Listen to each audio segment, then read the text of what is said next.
Hello, good evening, everybody. This is Marcia Weeks, and this is the Marcia Week Show. And we are coming to you live from Barbados. It's the Election Express.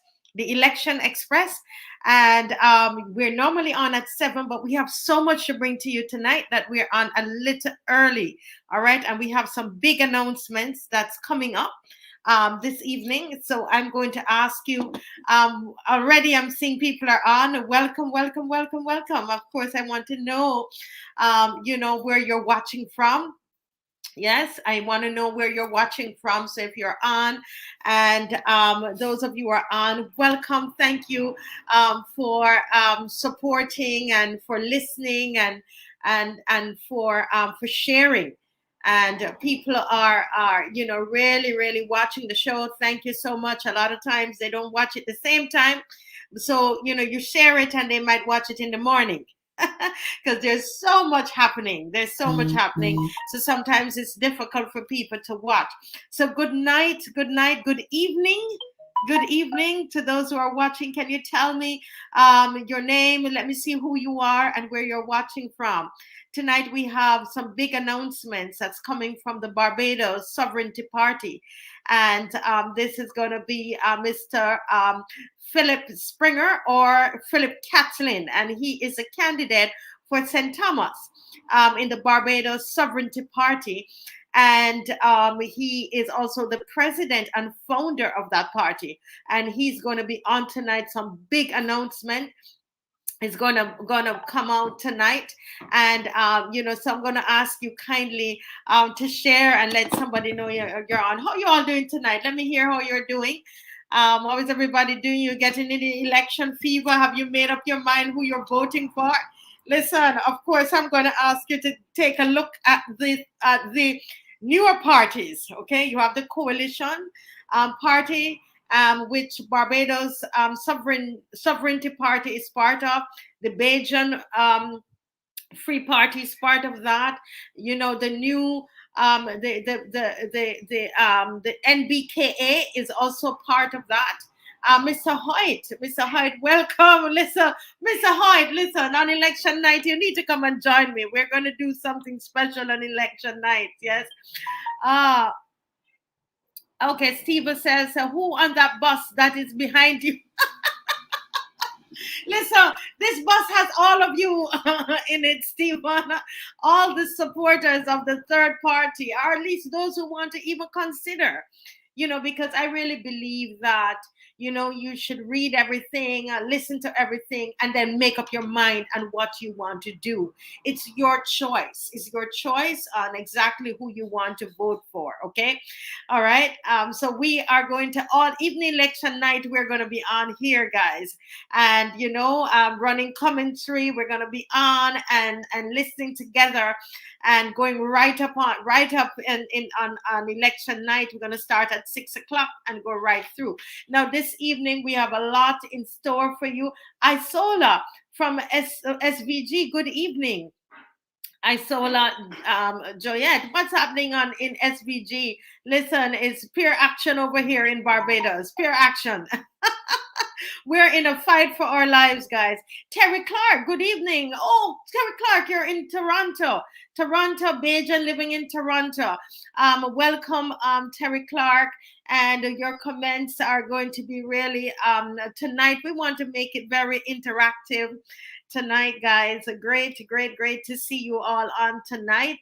And as I say, on here, we don't have any, this is not carnival, election carnival or election kadumet that is happening. We do a lot of thinking and discussion over here. And tonight we're going to have Mr. Philip Springer, who is going to be on tonight. And I'm just waiting for him to join us. And I know, hey, Isola, yes, SVG. And I think I see Mr. Philip Springer coming into the studio. Yes. So it's working. He's coming in. Yeah. And he is coming in. He's coming in tonight. And just before we but before we go to Mr. Springer, I want to announce that at the BSP they're going to be on, and the coalition they're going to be on from 6 o'clock to 7:30, and at 7:30 we have another treat for you. Listen, this is all about the newer parties, and at 7:30 APP is launching their manifesto. So I would say, it's great to be on at 7:30 as well, so you can ask questions. Dr. Maria Agard, a former MP, is going to be on the program at 7:30, as well as Dr. Veronica Evelyn. Oh, Doctor, a powerful woman. She's going to be on, representing the APP, and Dr. Maria Agard will be on representing the APP as well, right? And Adrian Hines, yes, Adrian Hines, what's up? What's up? What's up? Good to see you. Good to see you guys. Can you share? You're on, the third parties. I need to stop saying third parties, right? That's what Reverend Scantlebury said. Apostle Scantlebury said, and he's a candidate for St. Peter, and he says, Marcia, you need to stop saying third parties. So the younger parties, the fresher ones, they need your help. They need your support. They do not even have an eighth of the money that a lot of these other parties have. So we're going to ask you to share, please share. I know that not even the subvention the opposition party had. So don't let it fool you. Don't, none of these new parties had any money for this election, and a lot of them are paying out of their pockets, so they don't have the money to pay for these ads that are going on, and so a lot they are pooling among themselves. I know this as a fact. And so we need you to share, to help to give them some mileage, guys. And this is why I'm doing what I'm doing. So I'm going to ask you to do that, please. At the top of this, please do that. And because we have a big announcement coming your way tonight. But I feel compelled to just read a little part of the scripture, Psalm 91. Psalm 91 that says, whoever dwells in the shelter of the Most High will rest in the shadow of the Almighty. I will say of the Lord, He's my refuge and my fortress, my God in whom I trust. And when normally I don't do scriptures on the Election Express, but when you hear from Mr. Philip Springer tonight, you're going to understand why I am reading this scripture for you tonight. Okay, I know some of you are not. Everybody on here is religious, but you will understand why the scripture is being read tonight, and why it's important that we invoke the God's presence in this election. It is important. This is a spiritual matter, and you're going to hear from him now. Let me just welcome Mr. Springer. Hello, Mr. Springer. Good evening. Yeah, it is great to be here with you tonight. I'm most to be with you tonight, even the other, because I like. As you knew, may not be fully aware of, myself and girls to we just rebuke this interference. We rebuke every interference. Now we rebuke every interference. So come on, guys. Those of you who know how to pray, you will understand why. Can you guys hear him? Can you hear him? Can you hear him? Mr. Springer, we're breaking up. I want to know, Kathy Weeks, can you hear Mr. Springer? Can you hear me? Somebody give me some feedback, please. Can I get some feedback? Can you hear us? No feedback. Continue, Mr. Springer. Yes. So happened, we were based Okay. on the fact Mrs. Springer, there is a problem here. if Can you go out and come other back in? Mrs. Springer, can you go out? Okay, let's have you. you're saying the student. Yes, can you, there is we're not hearing you properly. So can you go out? Yes, you're breaking up, the audience is saying.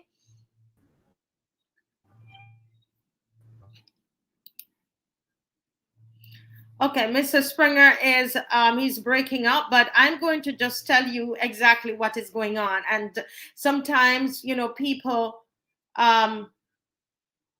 okay, so come, Mr. Springer, could you go closer to your Wi-Fi? Can you hear me? Can you hear me, Mr. Springer? Go closer to your Wi-Fi. Well, I'm going to just tell you a little bit of what is happening tonight, so you will know, those who are on, and we are all, there are people on from different faiths. We can't, for me, I embrace everyone, but everybody from every faith, there's prayer in every faith, and so we need prayer for Mr. Springer tonight. Okay, so I'm going to attempt to tell you part of what he wanted to tell you is that BSP today, through a group of lawyers, they filed an injunction and concerning this election. And as soon as Mr. Springer collected the papers today and was on the way to the court, right? Mr. Springer met in a head-on collision. That is what happened today. And so he went to the hospital. I mean, he still went ahead, and he was fine. The other party was fine, but his car was written off. That's what happened this morning. However, it is still filed, and we're waiting to hear the outcome of that.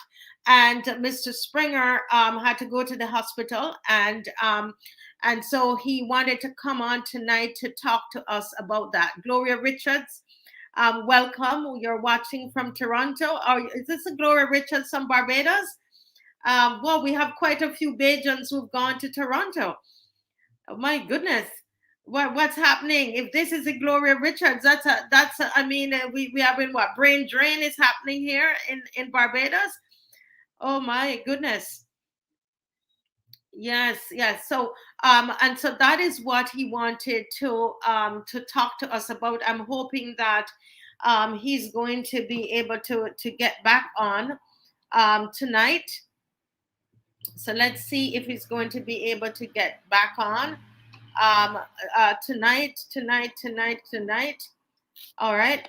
What are your thoughts about an injunction at this time? Let me hear from you guys. What are your thoughts? Terry, oh, Gloria Richards from St. Vincent and the Grenadines. Okay, I thought it was another teacher from here. Okay, so Mrs. Springer's trying again. Mrs. Springer, try to go closer to your Wi-Fi. Adrian Hines, what do you think about an injunction at this time? And Mrs. Springer's concern is thousands of people who would not get an opportunity to vote.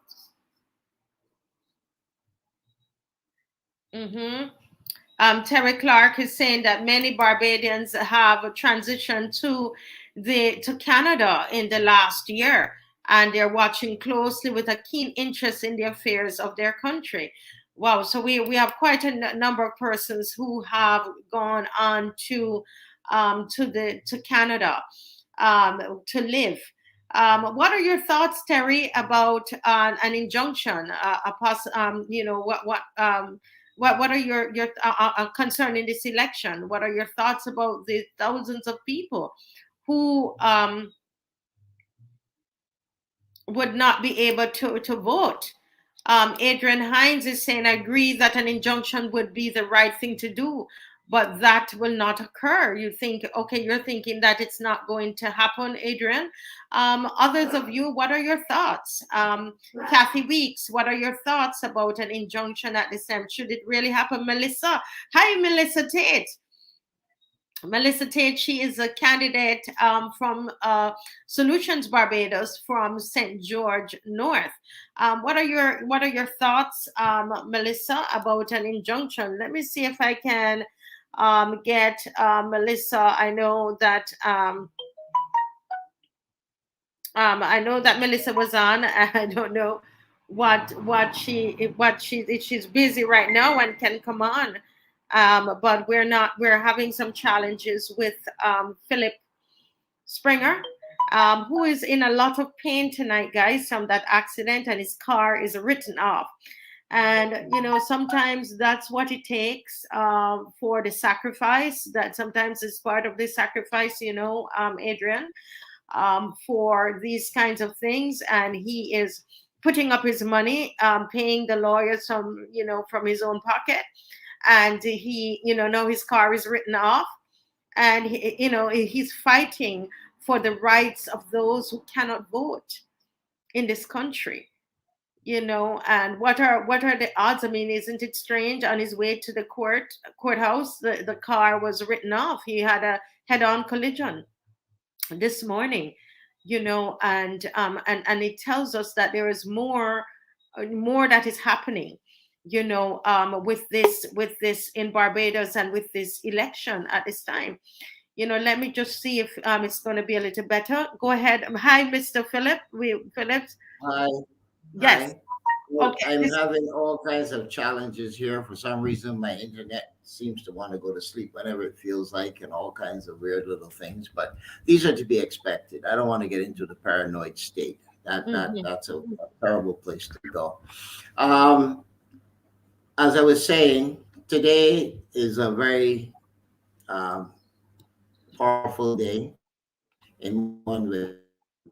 Got up early and I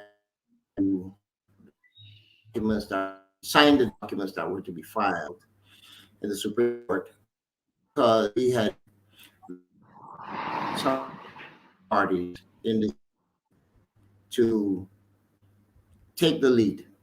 They are supposed to be the senior parties. Us fringe parties, they call their parties, or younger parties. We were the ones. We don't have money to compete with them. We don't have the infrastructure. We don't have all of that, but we have people. And so I put out the branches uh,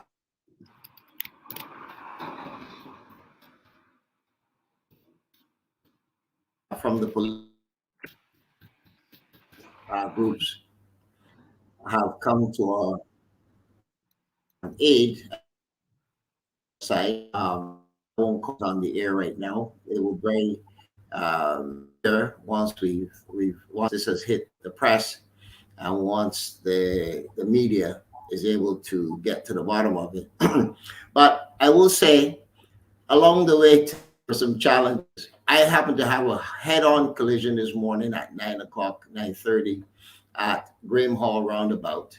Just after I collected the documents to head to the Supreme Court, just me and the documents in the front seat of my car in the passenger seat, went around Graham Hall's roundabout, which I do often, and for some reason lost complete control of my car and ended up in a collision with another vehicle.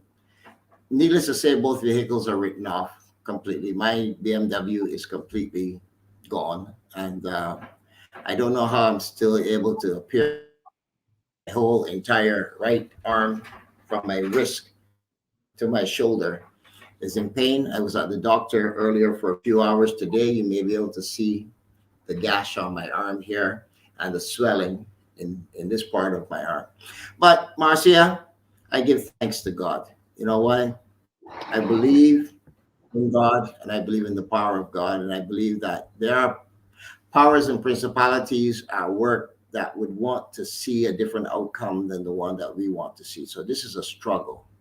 This is a struggle for the lives of the people of Barbados. I'm not Billy Graham. I'm not trying to be Billy Graham now. I'm not Farrakhan. I'm not trying to be Farrakhan.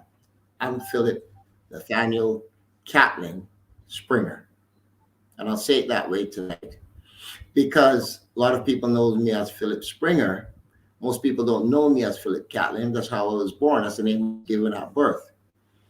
But I don't have to go through the explanation of how I got to Springer Park. It's all legitimate. What I will say is that I have God on my side.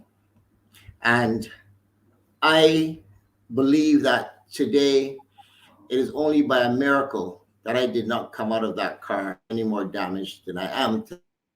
Just my shoulders, those exploded. The airbag, all four of them activated. And I have turned that around. I was not accelerating rapidly because it was raining out and the roads obviously was wet. So I was actually driving pretty normal, maybe even less than normal to some degree. The fellow that I hit even said to me, I can't understand. You weren't speeding. I wasn't speeding. He's sliding. I'm sliding. And we both can't control the vehicles. And boom, boom, boom. The rest is history. I was a little upset at first, but I had to step back and God, this, whatever attack this is, what this is to be, it's meant to slow me down in crime before noon in all to review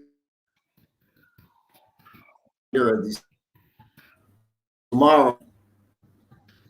So having an accident, it took 30 to get sorted out. And I refused to leave the scene. Even when the police took the reports and stuff, and he said, "You go to the doctor," because my arm was by that time swelling and I had a bit of blood on me and that. And he said, go, just get to the doctor. Da, da, da. I said, no, I'm going to the Supreme Court first. And I toughed it through and I went there and God gave me favor. There was a young man sitting on the side of the street with his vehicle. He parked, not sitting. He was sitting in his vehicle, parked on the side of the street. When it all happened, he saw the whole thing. And he came running to my car because he thought I was injured. And when he realized that I wasn't, he was so relieved. He said, where you got to get to? I'll take you. I'll wait here with you until you have to get wherever you have to get to. I don't know this young man. I have his number and stuff in my phone now. Long and the short of it is I was able to get to the Supreme Court with about half an hour, not even 15 minutes or so of time in what we were allotted to get these documents sworn and basically uploaded into the court system, because it's done now because of off-site, people working off-site and stuff like that. It's not the old days where you go in and everything is done there. You have to get sworn and then you have to go on, upload them and all kinds of stuff. Marcia, this is the fight of our lives. This is the fight for our lives. This is the fight for the people of Barbados being sovereign. If we lose this election in any way, shape, or form, I'm afraid what is coming at us is going to be shocking to most people. I really believe that. I'm not sitting here in any way trying to incite people or get people nervous. People are already very anxious out there. They're very nervous. They're very upset. In walking in the constituencies, I didn't get to do any of that today because my whole day was taken up between the court and the doctor. And by the time I got home, I was so drained and worn out. I laid on my couch for a bit until now. But I plan to go out after this show. I have Michael and Boss Cabell doing. I was supposed to be appearing on stage with him later tonight. I have some other people out there doing their thing. So I've invited Fallon Best to join us if he can make it. Otherwise, I have a message for the people of Barbados tonight. And I think maybe it's a good thing that I'm here to not have to share the screen with other people, because it's important that I get this message out. I received a call from Guadeloupe about 2 hours ago. And my people there told me, Philip, this is a very serious day. This is the next 24 hours are the most critical 24 hours in your entire life and in the life of Barbados. They know what's going on. People know what's going on around the place. They were going to send me a video tonight that they wanted me to air on your show, but I haven't seen it, so I didn't want to take the liberty of sending it and not knowing exactly what the content of it is. But it has to do with their pushback on the vaccine and the vaccine mandates and their resolution, their resolve to not be bullied by the powers to be. I can tell you that this election is going to be won and lost on one thing. There are many other little splinters that will come out of it. But you see, this pandemic, the people, this is your time, not to let them reset, but for us to reset. This is the time for us. We are the power. We are the people. Nothing moves without us. If we all sat down tomorrow and decided not to cooperate or acquiesce to any of their requests, they can't do anything. They can't kill us all at the same time. They can't drive us all out if we choose not to buy into their systems or whatever. If we choose not to go to work tomorrow, nothing moves. We are the people. We are sovereign. I am not here, Marcia, to incite anyone or to cause anyone to go do radical things, but I'm here to tell the people of Barbados and the Caribbean and the wider world, because people are watching us all over. I have friends and contacts all over that I ask to zoom in on these shows and give me critique after the fact, right? I will say to you, Marcia, that if there's a time that we have to be vigilant, it is now. If there's a time that we have to be scared and take action, take proaction. The proaction is to vote this government out of power. I'm going to go further tonight.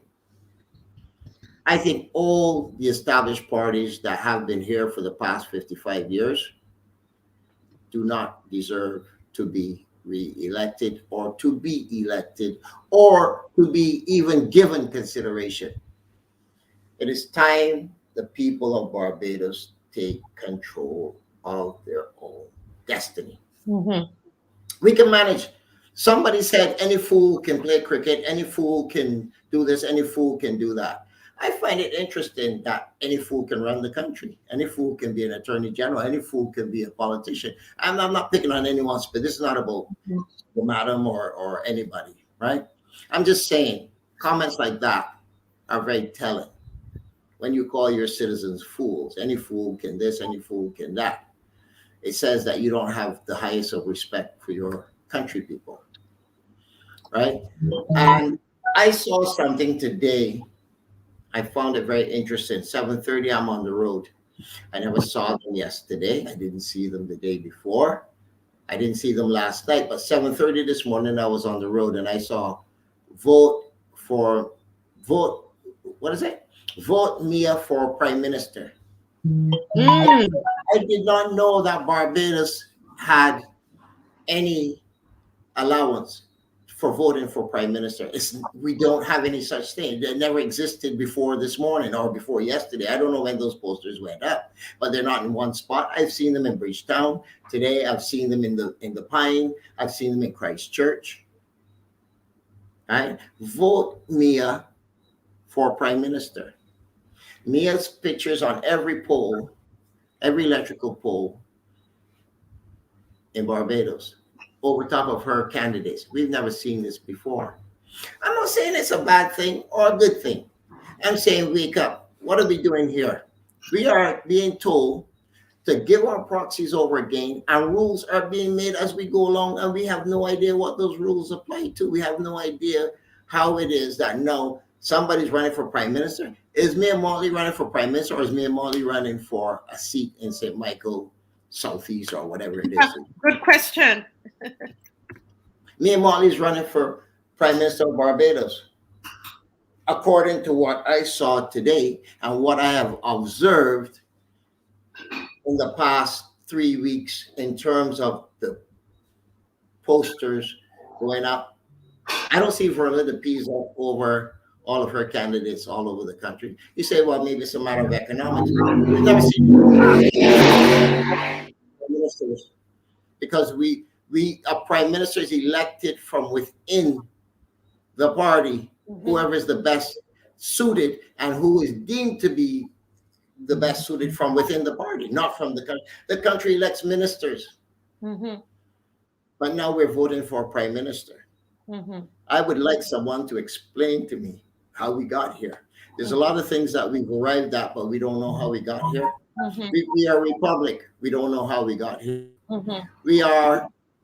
We have a president. We don't know how we got there. We saw some optics, but we don't really know how that was decided. May I interject there? There's a question here from Mr. Adrian Hines.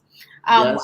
Welcome again, Adrian Hines, and I'm going to ask you to share. This is a very interesting discussion tonight because an injunction has been filed today against this election, and that has been done by the Barbados Sovereignty Party, being led by Mr. Oh my goodness, your name went out of my head. What's Catlin Springer.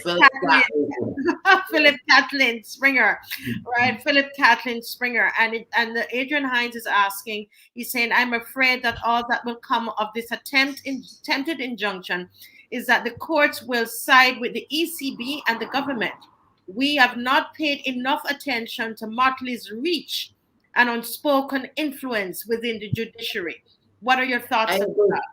I agree. Absolutely. You are 100% correct, Adrian Hines. I don't know you. You don't know me. But I cannot disagree with anything you said here. I was actually reading it before you read it, Marcia, because I can see the things here in front of me clearly. And I will say this. We are still the citizens. We are still the people who put those 30 people there. And we are still the people that can bring them or send them home. If we don't like it, it's simple. We go to the ballot box on Wednesday and we vote a different reality than the one that we're seeing now. It's not that Miss Motley is a devil or she's a demon or I hear all kinds of nasty comments and stuff from people, right? I'm not going to get involved with that. I'm not here to criticize anybody. All I'm saying is, can we have some consideration as the citizens of this country? Can we be treated with some dignity and some respect? Can we have some transparency? Can we be co-equal partners with the government?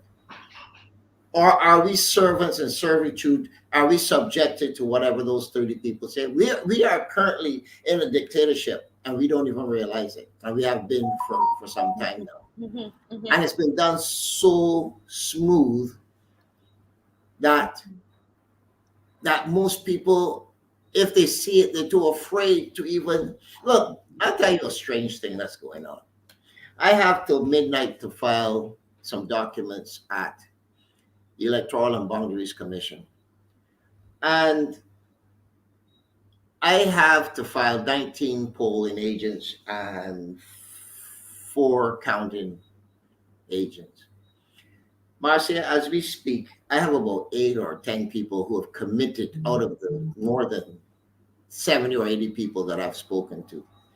And the one thing, and I don't have to say, I can bring people, there's people in this room where I am right now that can sit in front of this camera and tell you, because they're the people who are doing the groundwork for me. To a man, everybody is saying, I'm scared. I don't, by agreeing to go in as a counting agent or as a polling agent, the government's going to know who I am, and they're going to assume that or think that I'm here, there, or yon, and they feel that there will be retribution. Wow. Because then they would not be associated with a certain party or certain parties. That's quite interesting. I am not the only one. This is exactly what Miss Mo is saying, that she's afraid. Yeah. And so there's people are telling me. Yes, go ahead. Even despite all of my pain today, I still persevered, and I haven't closed my eyes. I haven't slept but maybe 3 hours last night if I'm lucky. And I'm out there doing what I have to do. But people are telling me they're afraid. But it's not just me. I can bring Michael on. He's in Boscobel right now. He'll tell you he's having the same problem. I can tell you that all of our age, all of our ministers, all of our, so I said ministers, all of our candidates Mhm. are struggling with the same issue. I just spoke to Fallon Bess a few minutes ago, and he's having the same problems, Mhm. right? Um, I think that these are issues that are going to polarize this country Mm. because most people are scared, even though they may not say it to you openly, but they'll say it behind the scenes. And oh, I don't want to be associated with this or that because I don't want the powers to be Mhm. to come down on me. I gotta go and ferret out a few dollars to feed my family or pay my bills or whatever. I have plenty of people who support what I'm doing. Mhm. Mhm. Indians, white, black, and even a few Chinese, because I'm very broad in my spectrum. Mhm. I won't call names, but anybody that knows me know that I socialize and I mix with all Mhm. mankind. I don't care where you come from, what you look like, as long as we can share a common human respect between each other. And I'm a person, I hear a lot of negative pushback. Oh, the Chinese going to do this, the Chinese going to do that. Marcia, somebody's going to do it if we let them, and nobody will do it if we don't let them. It's up to the people. It's But up to before them. you go on to that, Wayne Hoyt is saying, because we want this to be as interactive as possible, guys. Yes, If please. you Yes. have any questions or any comments, Mr. Catlin Springer, he's talking to us about the fear that people have, even in being polling agents. I can't believe that is in Barbados, leave that for Haiti or Jamaica or somewhere, but here in Barbados, people are even afraid to become polling agents. So, is this what you're experiencing? Anybody else there? And Miss Mo is talking about the fear that she says, "I'm afraid." Is that merited? Really? Is that Barbados? But Mr. Hoyt is right now saying that it filed under a certificate of urgency. This is an injunction. The Yeah. file goes to the CJ Caribbean Justice for him to assign it, or he could hear the application himself, as far as I know. Correct. However, you may not get a date of hearing within a day of filing. What do you say about That is correct. He's very right in his statement. I'm amazed how educated our people are, and they know these things, but yet that? Mhm. we've allowed these things to happen. There's a man, Mr. Wayne Hoyt here, who is very accurate in what he's saying. Before him, Mr. Adrian Hines. These people know what. I mean, they're educated. They're not Yes. stupid people. Hmm. But it appears to me like the system is built to make you helpless. It's not that you're stupid. They make you believe that you don't have the right or you cannot somehow muster sufficient support to defend your human rights. I am Hmm. not concerned about your civil rights because that's given to us and they can take that away from us. Hmm. But Hmm. human rights is given by God. Hmm. And And only you're God. mentioning human rights, and why are you was a part of the Ah, intention? because that is the argument, that is the base argument of our filing. Can It's you not, can you expound on that a bit? yes, I can. The basic rights that are being denied here are the right to earn a living, the right to go to school and be educated for our children, the rights to congregate in our places of worship, in our places of employment, in our social environments, right? Those are just some. There's probably about six altogether, but I will stop there. I don't want to go too far down the road. But what about this election? But that's What what I'm were the talking things about. that That is how it applies to this election. This election, they have taken all those rights away, but yet they have dropped us into an election with all of those things being contradictory to what they're telling us. They say 9 o'clock you have to be in your house, but on election night, COVID is going to go sleep for the night so y'all can come out. On New Year's, COVID went to sleep, everybody came out. Mhm. But On, I think right now the on directive, we can be out until midnight. Is that still? I'm not sure if our yes, viewers can let me know yes, if it's still normally, midnight. normally, yes, but on election night, there's no curfew. Mm-hmm. When they gave us the VAT free holiday, there was no, we went out and we congregated, Mm-hmm. and Omicron, is now amongst us. Mm-hmm. By election day on Wednesday, 15 to 25,000 people will be infected with Omicron. I know probably 10 or 15 people who've been affected in the past 2 weeks, Mm-hmm. including my attorney, including my surveyor who does work for me in my projects or stuff like that, and many others that have been affected. And these are people that are responsible. They're not out there partying and carrying on and this and that. I go out and I canvass every day. I'm in close proximity to people. I am at risk personally Mm-hmm. by canvassing. That is where the president of this country should have been responsible as the representative of the people of this country to say to the prime minister, okay, you want to dissolve parliament, but we're in the middle of an emergency, a medical emergency. You declared it. You have restricted these people's rights. Do not now ask me to circumvent all of that and tell the people, force it upon them that they have to go put themselves in danger Mm-hmm. to re-elect you or any other government.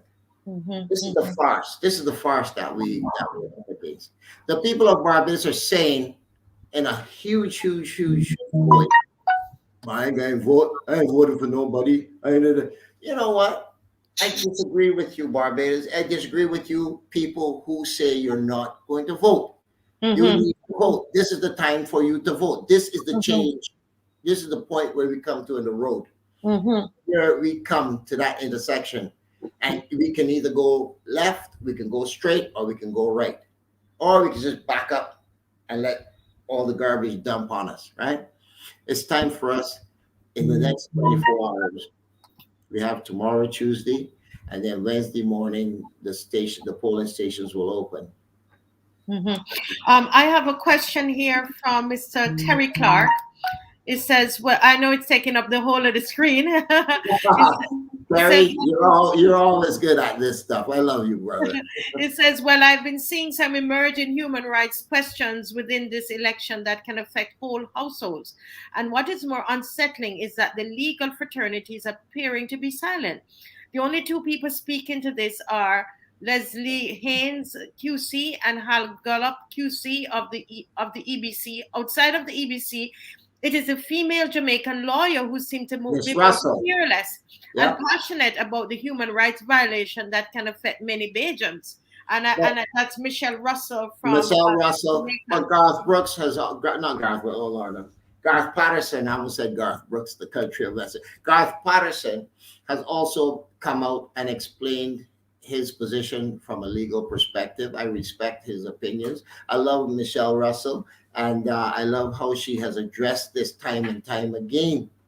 The problem is it getting traction? It's not because she's saying something wrong or she's offensive or anything. But I think people are so afraid and caught up with their fears that they're not hearing. They're not hearing very well. Mhm, It is very unfortunate. mhm, Um, I want to say to my friend Terry there, I've known Terry Clark for quite a few years. mhm, When I came to Barbados, and Terry's a good man. But I want to say, Terry, while you're right, it does not help us to have all this knowledge and all this advice when we can't act upon it. And the CCJ, yes, while they will make a decision at some point in time, it's not relevant to me as to why we filed the the injunction or the urgent application. The reason we filed it is because there had to be a record made of people not happy with these circumstances before the fact, not after the fact. If we waited until after the fact, well, the horse is already bolted from the barn. Mhm, So mhm, they're going to say, well, you had all the time to do it. And even up to 1 minute before midnight, you didn't do it. So what's the deal? mhm, So I took the position that I will wait for senior people in this country to take that lead. I'm not one of those people. There are people who've been here a lot longer than me, and they've lived here all their lives, and they've served well. But nobody did. I heard Reverend Atherley speak to it on the radio and ask people to come and to support him in his quest to to join and go forward. Nobody did. My team reached out to Atherley, Mr. Thompson, Michael Thompson, who's our general secretary, would have reached out to Brother Atherley, and we've never gotten anywhere with it. Unfortunately, I'm not blaming one way or another, but what I will say, I spoke with Granville Phillips, and at first he was resistant to it as well. But as time went on, Granville called me and he said, "Philip, boy, I think you're right. We have to go forward with this thing, mhm, mhm. right?" And So but why did you, Mr. Springer? People are still joining, and I'm going to ask you to share, because here is somebody who is putting himself out there on his way to the on his way to file the papers. Met into a very very serious accident. His car is written off. The car of the other driver is written off as well. Thanks be to God, they are everybody's well. But why are you putting, and you put up your own money, to do this? Why are not you just for doing me, but for some of the other candidates that are running that didn't have the resources. this? God has given me much, Marcia. I'm very happy to say that I'm a blessed child. I Hmm. was born simple, but from humble beginnings. But over the years, I was able to make a thing or two. And I came back to Barbados not because I wanted to. I would have been happy to be in my house in Ancaster, Ontario, right now with my grandchildren. But the Lord put it upon my heart to come back to Barbados, and I resisted it for about a year and a half until I couldn't anymore. When my wife filed for divorce after so many years of being married, and I couldn't figure out why, it was because I was disobedient. And God told me that when I arrived here in the airport, and I fainted promptly in arrivals at Grantley Adams. That you were disobedient, so I had to do that to take away from you all the things that you hold above me, right? And I was very angry still. Like, how are you going to do that? Take away the one person I've been in love with all my life since we were teenagers, 13 years old. We met in high school, and our parents loved us both and loved each other, reciprocally. And my mother looked at me one Sunday when my then girlfriend was leaving our home, and her parents had just come to collect her. And my mother said to me, "Philip, that's my daughter-in-law. I never want to see you with another woman as long as I live." Well, I'm thankful to God that she's dead, so I'm excused from that. Now I'm forgiven. So anyway, long story short, that girl has been in my life all that time, right up to the night we literally slept in the same bed. And next morning, she told me she wanted a divorce. I couldn't figure out why. But when I finally decided to come to Barbados, I entered Barbados and promptly heard the voice and fainted right there in the airport. And it was like, wow. Hmm. Anyway, these stories I keep mostly to myself because I'm not about to give people any kind of messages to run around with out there. Long story short, my wife and I have mended a lot of those fences since then. We're still not back together. We're not in that type of frame of mind at this time, and that's wonderful. But we have two beautiful children together that we've raised all these years, and now three grandchildren to boot. All I'm saying, how does that all fit into here? Well, I could have left, and I thought about leaving when when Corona hit. I could have gone back to Canada, and I have a home there, and be close to my family because I knew it was going to be difficult to travel. But every time I was trying to make that decision, it was like, nope, nope, nope, you have to be here. There's bigger uh, assignments coming for you. So I kept asking God, well, do you want me to go to Cuba? Because I actually like Cuba. I've been there for about 12 years. The last 12 years, I've been there a lot. Probably half that time I've been back and forth between Cuba and Barbados. And no, that wasn't to happen because when I tried to book a flight to Cuba, I couldn't get to Cuba. So needless to say, I was back at that same place again where I'm trying to run from God and I couldn't. And this is where I was locked into. So there's obviously a fight that has to take place here. And when I say a fight, I don't mean a physical fight, but there's a fight here, the God fight, the Lucifer fight. It is about to take place in this country. Mhm. There are lots of prophecies that are being shown around now. Up to today, someone sent one to me. I'm not looking for any negative story about Barbados. But Marcia, I will now share with you something that only a few people know of. Errol Griffith, Mike Goddard, um, Bruce Hennis, um, Leonard Payne. I went to sleep one night. I used to go to Full Gospel Businessmen with those fellows. When I first came to Barbados, I remember I looked in the paper and I saw an ad for Full Gospel. I thought that's the group I didn't know anything about them, but I just felt like I wanted to be associated with people like that. So I called them, and I think it was Earl Griffith that answered the phone originally, and he invited me to come, and I met Leonard and Mike Goddard and Bruce Hennis. Those were the first guys I met. Subsequently, John Snag and others. Now, I'm going into a long story to tell you why I'm here. Mhm. I'm here because when that happened, um, I had just come out of a pretty horrible emotional thing, going through a divorce with the woman that I loved all my life. And I came here, I knew hardly anyone. Even though I was born here, I hardly knew anybody, leaving here as a child, coming back now as an adult. And I went to sleep one night and I saw what was a scare. I thought it was a very scary dream where I was on the West Coast. I was in Husbands Heights, to be exact, if there's such a place. I don't know why I said that name, but I know the area I'm talking about, just across from the UE, on this side of the UE, Husband's Terrace or something like that. Anyway, and I remember standing there, and in my vision, I saw what appeared to be a cloud uh, forming over the west coast of Barbados. Mhm. And it caught my attention because there were a number of people at this function. It was like some sort of barbecue. And matter of fact, I'll even go as far as to tell you this was a dream, but I can tell you where I was. I was in the yard of Professor Marshall, Woodville Marshall's yard. Mhm. I was in his property, and he has a nice balcony, a nice patio that overlooks the west coast.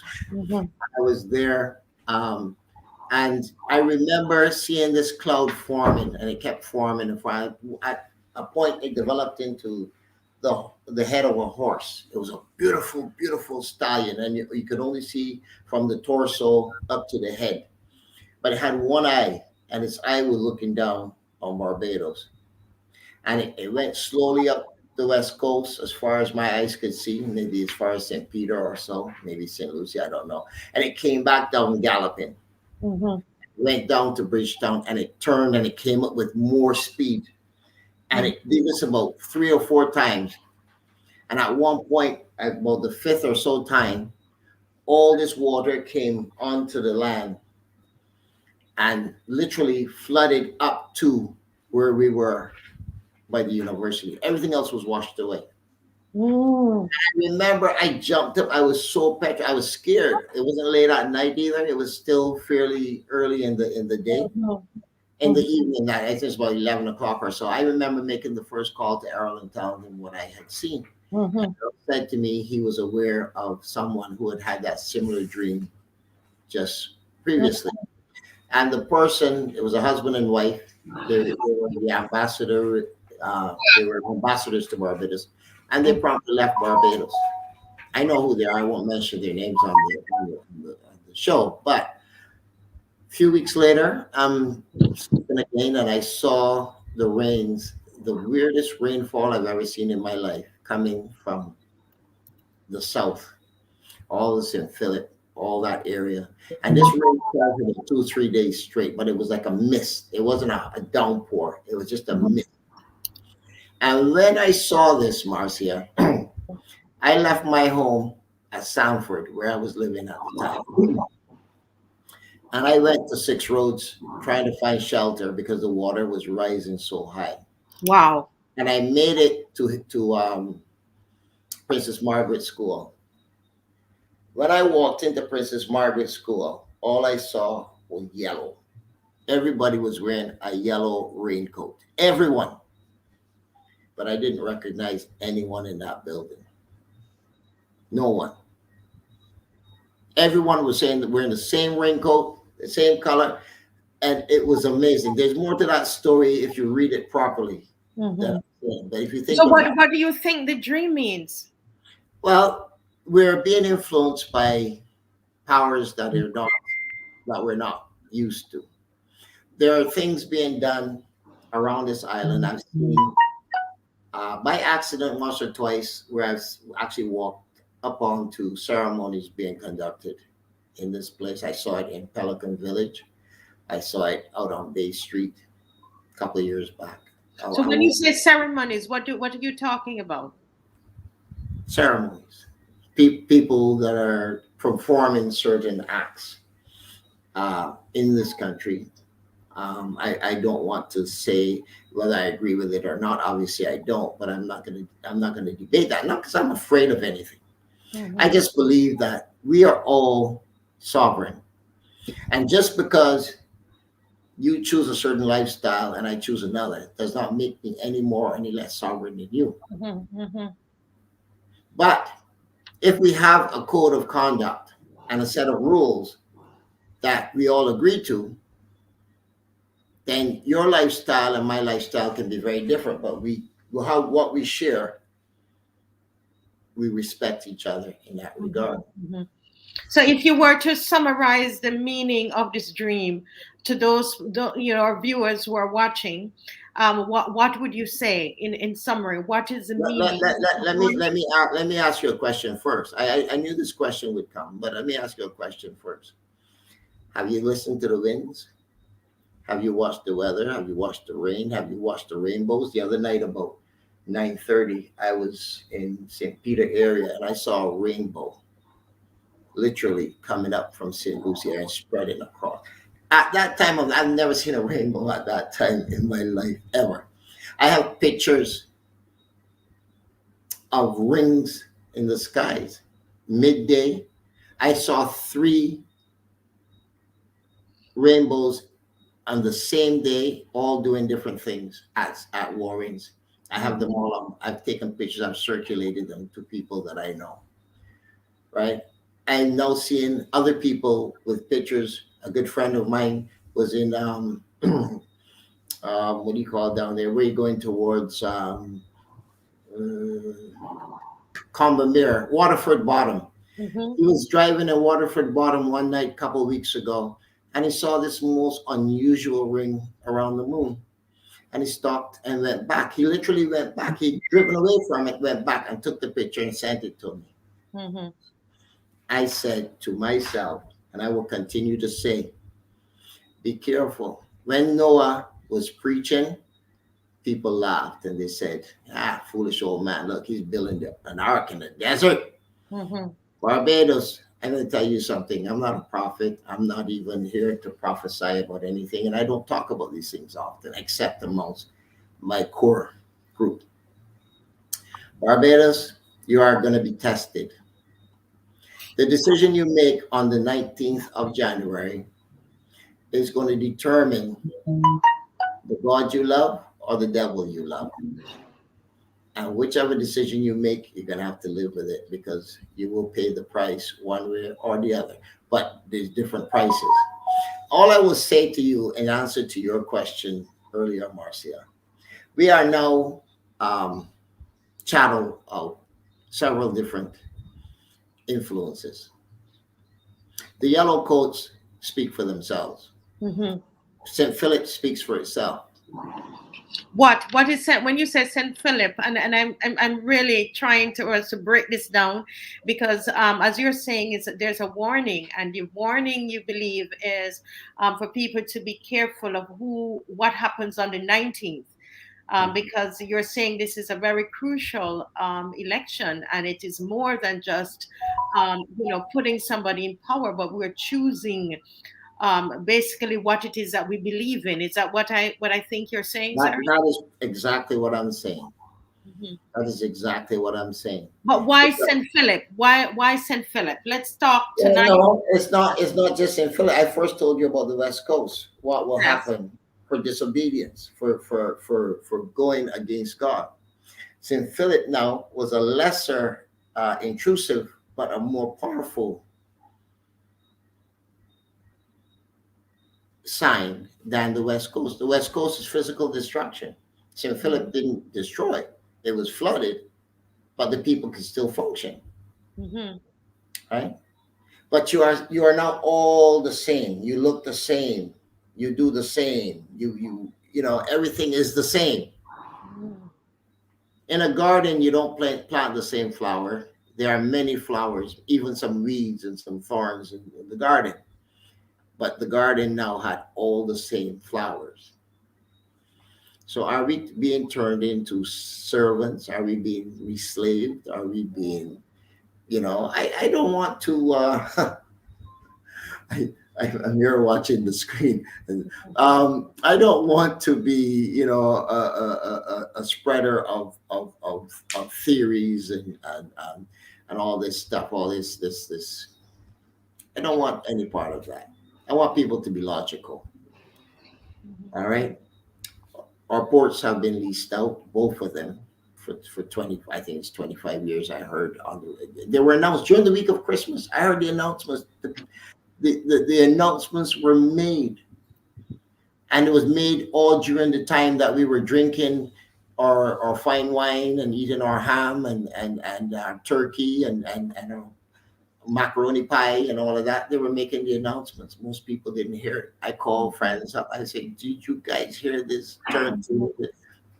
They were telling us, so we can't say that we weren't told, because all they have to do is publish what they're doing, but they're doing it so sneakily Mm-hmm. that most people are not aware.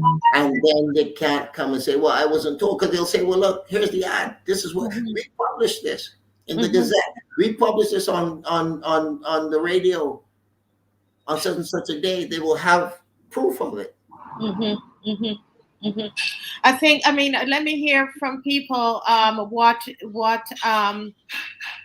Kathy Weeks is saying. I saw the map in the park on the water. Is this a dream you had, Kathy Weeks? Is this a dream? And Adrian Hines is Kennifer Best is saying to tell you to say what's on your heart. Be real with us. What's on your heart? I love that. Philip. This is Philip Springer Catlin, who is in the Yeah, studio with us, and he's a candidate for St. Thomas keep with coming back. BSP, Barbados Sovereignty Party. And Philip Catlin, along with his party, they have filed an injunction against the election, whether it is going Mhm. to cause the election to be stopped. Say that At this outside time, loud. we're not 100% sure of that, but this is what has happened. And he's just been targeted, I believe, spiritually, as he was on his way to file the papers. His car was totaled. He had a head-on collision with another car this morning. He's lucky that he's alive. Is as he puts it, his BMW has been written off, and the other car is written off, but everybody's alive, and he's here with us sharing this vision, this dream that he had. What are your thoughts about it, guys, as you listen? I know Mr. Hines is saying, he says Bajans will make a decision as they've always done. They will do so based on their immediate economic condition and concerns. We know that most Bajans are hurting economically, and all we're doing is talking, but the BLP is putting money in these people's hands to win an election. How do you counter that given the needs of the people? I don't like this buying of votes, but it's really that what we're faced with. What are your thoughts? I mean, this is the reality he's given us, because you're saying be careful of what you do on the 19th, but this is the reality that Mr. Hines is giving us. Agree. I have to agree with Mr. Hines, because I've been alerted several occasions now where, for instance, the other day I got a call up in Bonnet's area. Fellows were getting a lot of money. I've had calls down in St. James area where people were getting plenty money and this and that. I have never seen it personally. I've never seen it physically in my presence, but there's evidence or at least what appears to be evidence that some people are getting benefits. I was in a certain section of St. Thomas this weekend, and some fellas asked for my audience, and I gave them the time, and they said to me, well, I would like this much and that much and the next much, because the other people are offering me to bring votes to the table, and I had to decline, because first, even if I could, I wouldn't. I wouldn't buy a vote, not with a drink or anything else. If someone needs help, Marcia, I'm more than willing and happy to give them help. But I'm not buying any votes. I don't pay bribes. I've had situations here in the business world where people have asked me for kickbacks and bribes. I've never paid one yet. I've lost business because of it. Not because I'm opposed to giving somebody something. I'm opposed to being told that after you do your job that you're getting paid for, I should still turn around and give you consideration over and above that. Well, you haven't done anything extra. You haven't done anything special. It sets a bad precedent. And the worst part about it is that now it makes it harder for the guy who can't do that. Because when he can't do it, he's going to be ignored. His work's going to be left on the table, on the desk, or maybe in the garbage can, because the next guy can come along and give you an extra $500 or $1,000. We have to stop this kind of behavior, because the only people that hurt when this happens is the people that looks like me and you when we look in the mirror. All the rest have figured out the system. We haven't. But the system is easy to figure out. It is very easy. Just don't try to change it, because it can't be changed. You would change it. If you don't know what you're changing, what are you going to change it to? It was never designed by you, for you. So therefore, what is it you want to change? What you have to think of is, let me go and write the rules to the game that I want to play. Now you're on a level playing field, because you have a set of rules. And even if they decide to play by their rules, you're playing by yours, as long as it's within the rule of law. They send us to school here in this country to go to school and be educated, to go and work for somebody else, so we can survive through Saturday and Sunday to go back to work on Monday. They don't give you equity in your home that you can use to invest.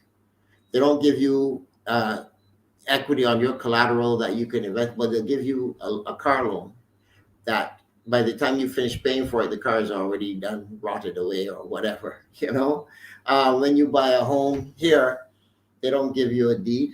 I find that amazing.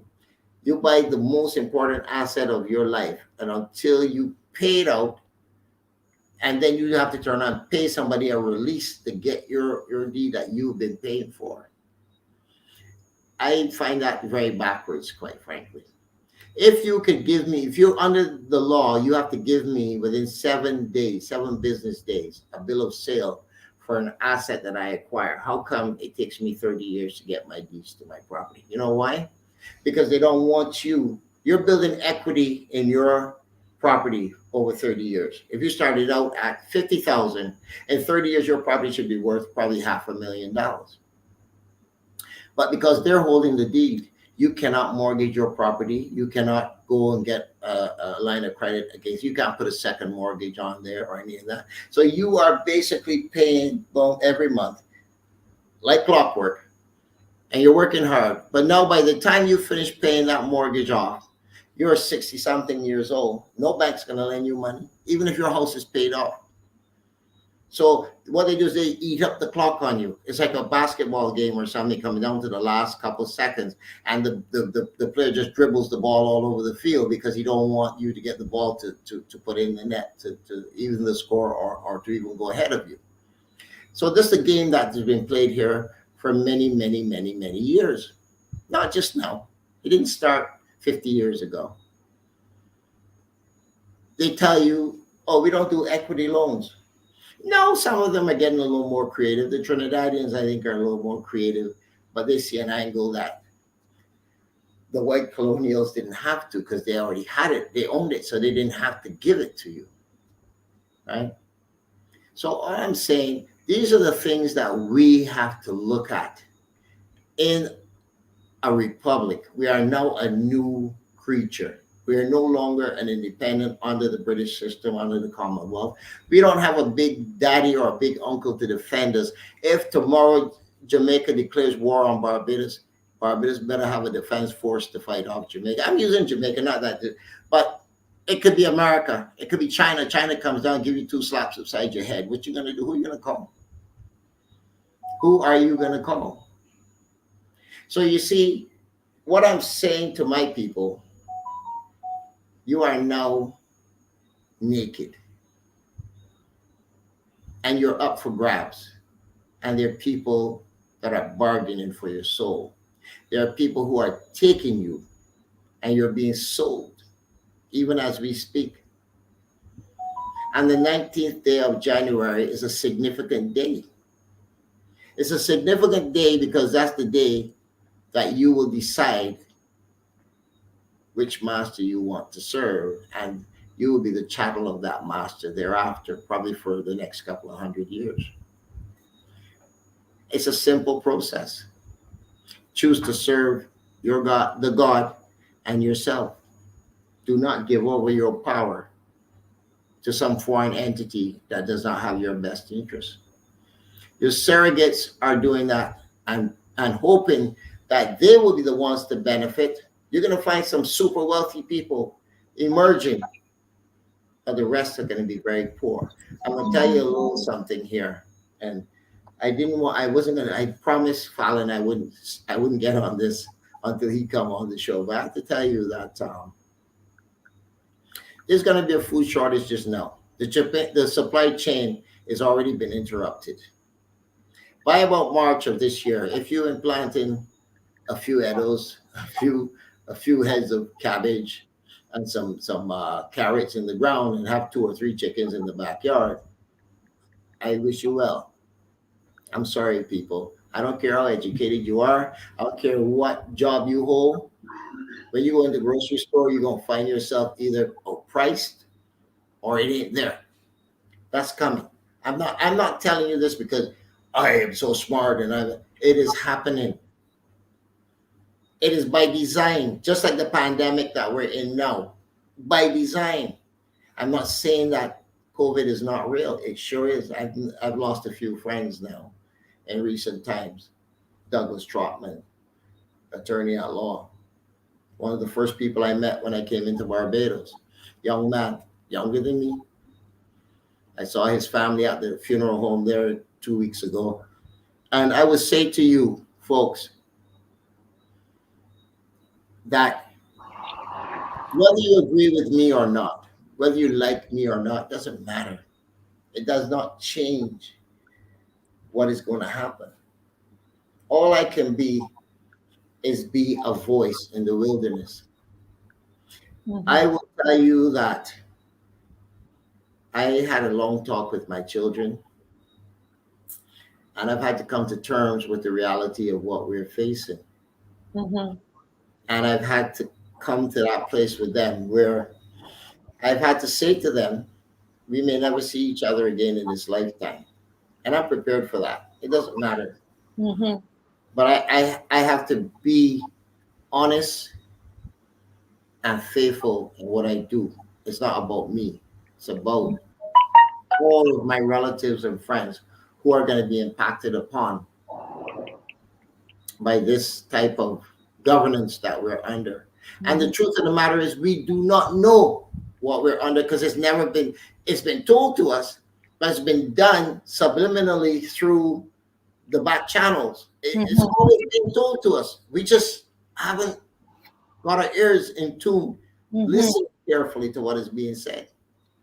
Now, what makes me so smart that I can hear? I don't know. Maybe the God lessons, whatever. I just happen to interpret and see and hear what is being said. What you're very much in touch with what is going on spiritually around us, and I believe to some of what Mr. Springer is saying, and he's from the Barbados Sovereignty Party, the candidate for St. Thomas, and Mr. Springer is saying that this election on the 19th is very, very important because we are not just choosing who is going to govern us, but he believes that we are choosing our God.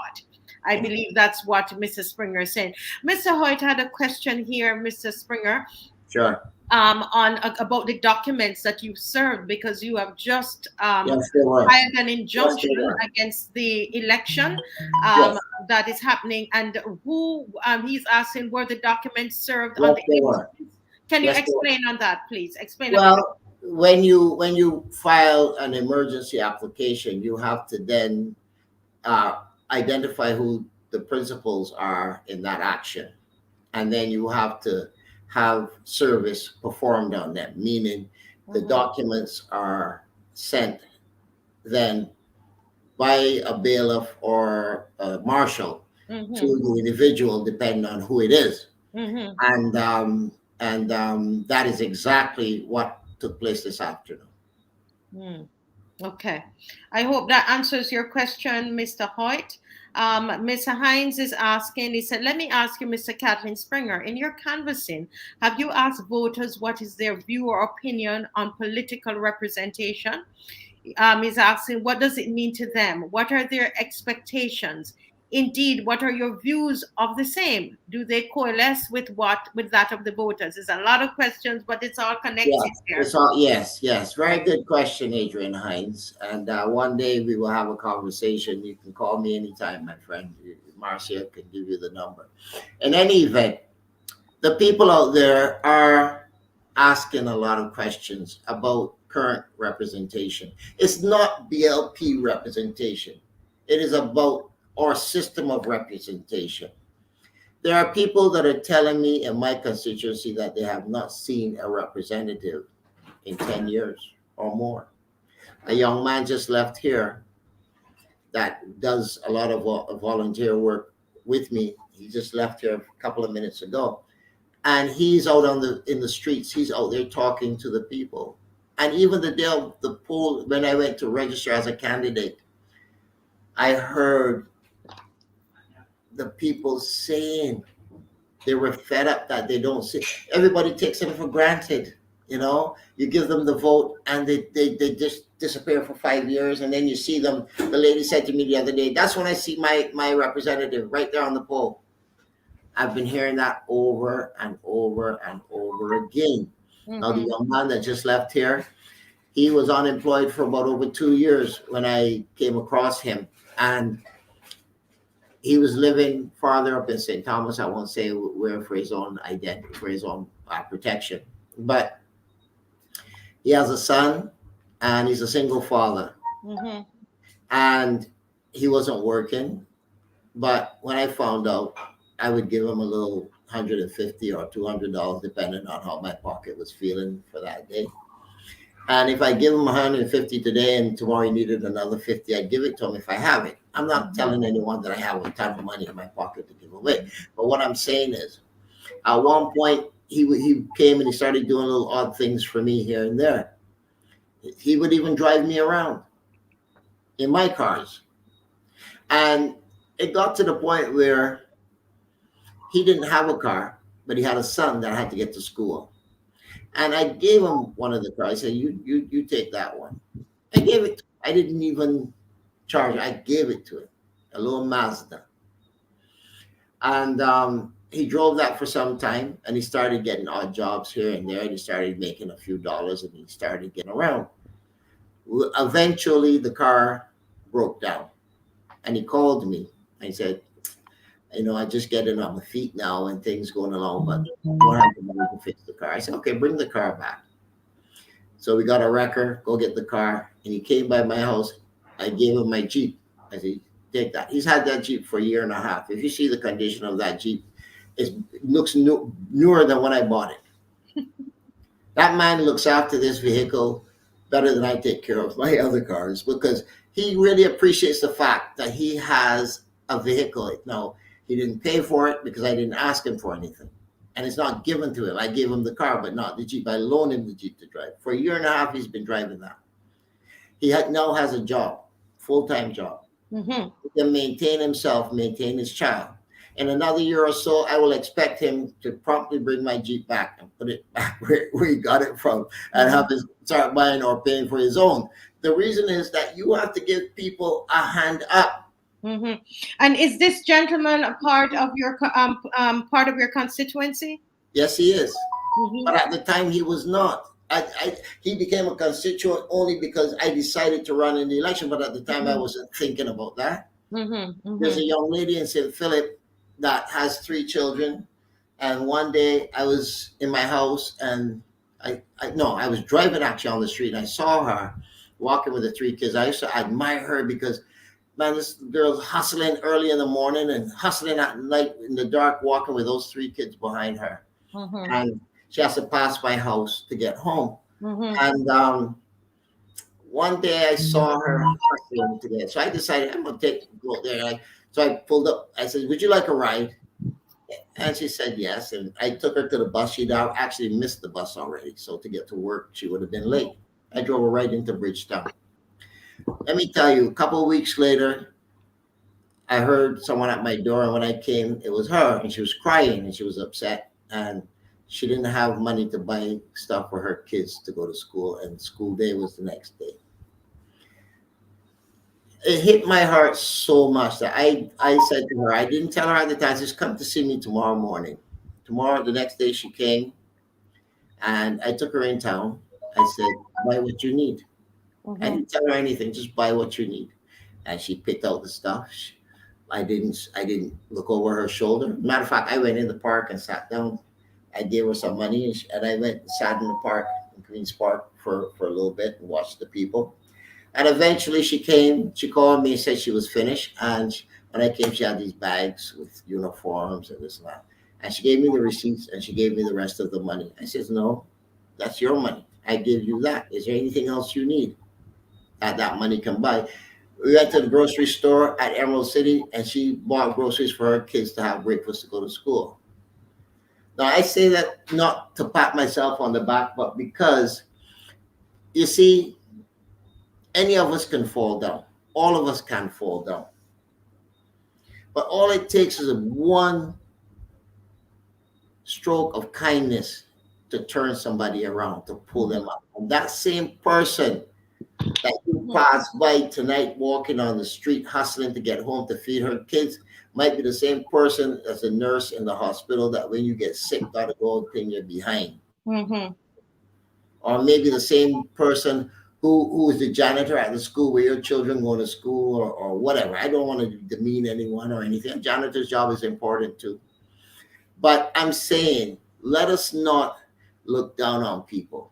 Mm-hmm. We are sovereign people. So you're talking in your party, the Barbados Sovereignty Party, you are saying you're giving people a hand up. Hand up.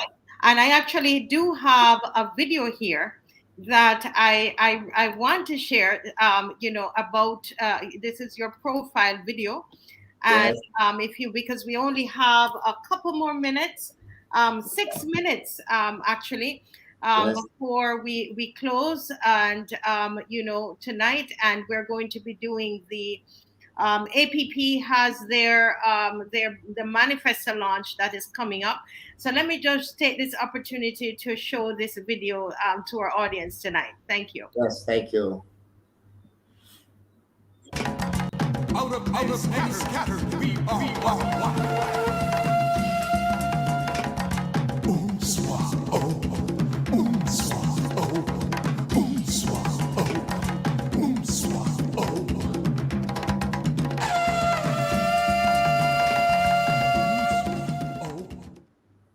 This is the Barbados Sovereignty Party. I'm Philip Catlin, candidate for St. Thomas. I'm Michael Thompson, candidate for St. Peter. Good evening, everyone. We are here today to, one, announce our candidacy to the wider public of Barbados, even though some of our constituents would already know who we are. And we are proud to say that we're here to represent and to be a voice for the people. In these times that we're in with COVID and pandemic and all of the madness that has been going on for the past 2 years, to find ourselves at this time in an election just adds more stress and concerns to the people of Barbados. We feel that it is time, given the fact that we're a new republic, that we start to look at the ways that which we can reform the method by which we elect people to represent us. We've had the British colonial system for many years. It's 55 years since we've been independent.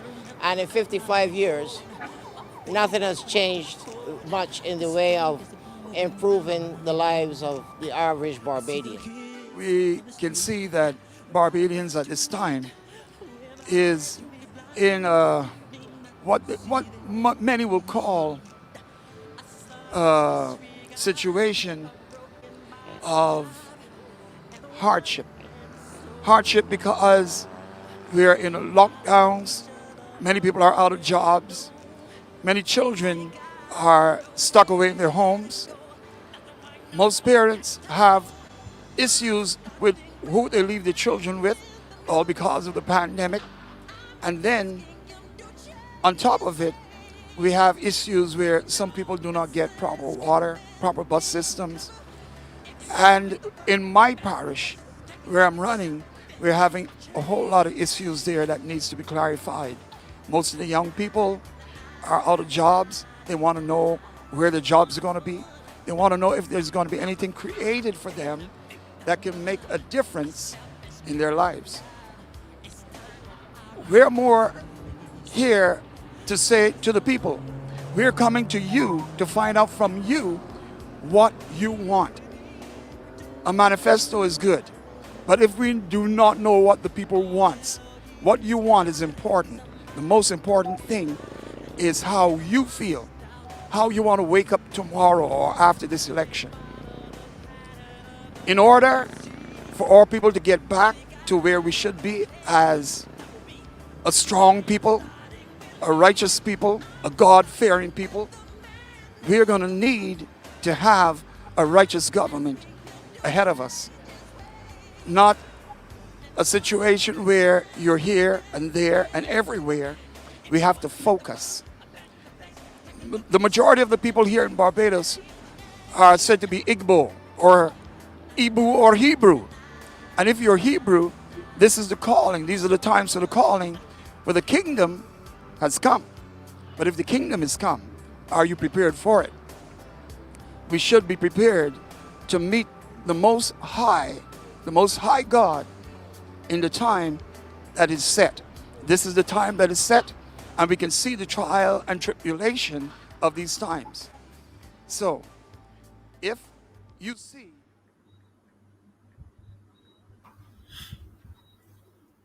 we're going to show some more of that that video later on, and when we have tomorrow as well, because we went into the conversation so much we didn't get a chance to show it all, but I promise you that we will show it all.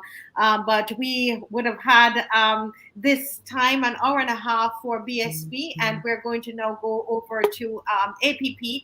So I want to just thank you so much, Mr. Springer, for coming on, and I want to thank you for the sacrifice, that the financial sacrifice, plus your car is totaled, and we thank God that you're alive tonight, and that you have made on behalf of Barbados to file this injunction.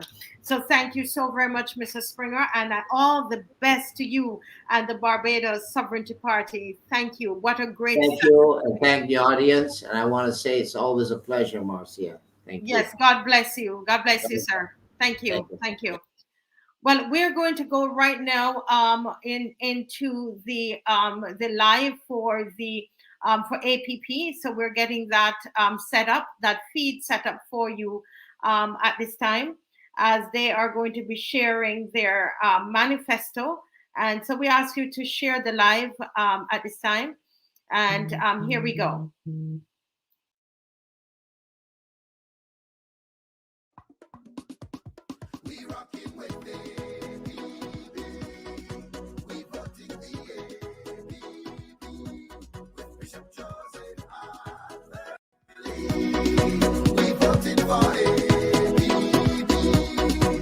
Yes, we believe, so we unite.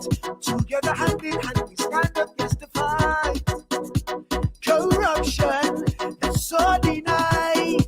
Every agent from their fair and equal rights, integrity, our philosophy. Good governance is what we've got to give.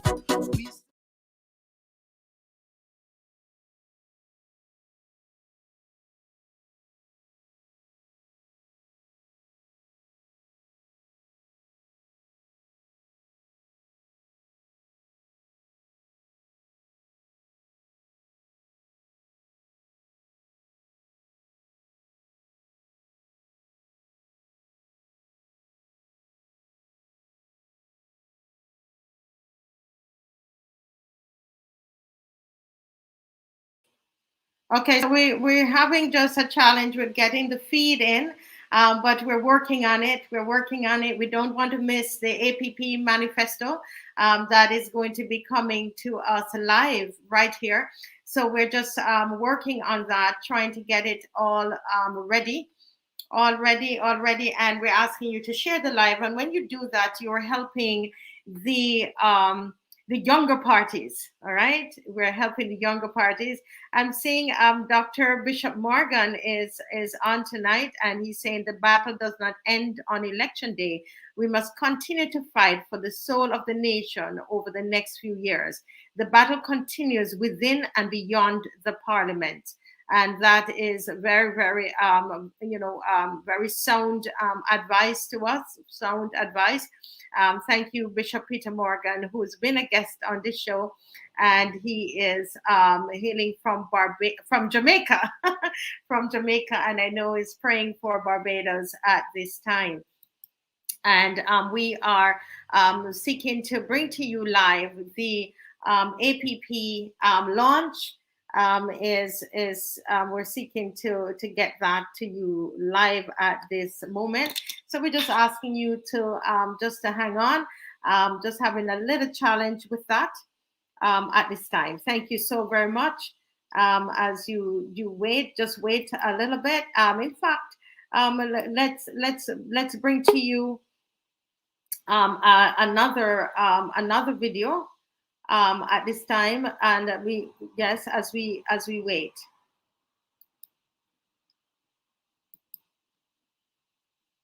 Who to call despotic? It is not often that I come before the Honorable Prime Minister, but I believe that when she was making her decisions in relation to choosing a Minister of Education, she certainly knew that it was not going to be an easy task, having been the person who would have led this ministry during her tenure. And I say that, and she knows what I'm saying, because many times I feel as though the Prime Minister is still the Minister of Education.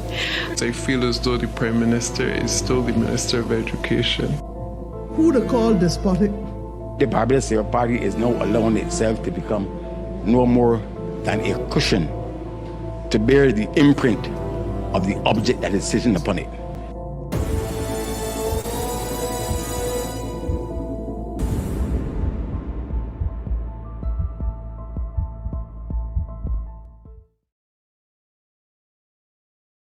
Listen, this is one of the ads that was removed from some of the people who put it up on Facebook, and I just want to play it one more time.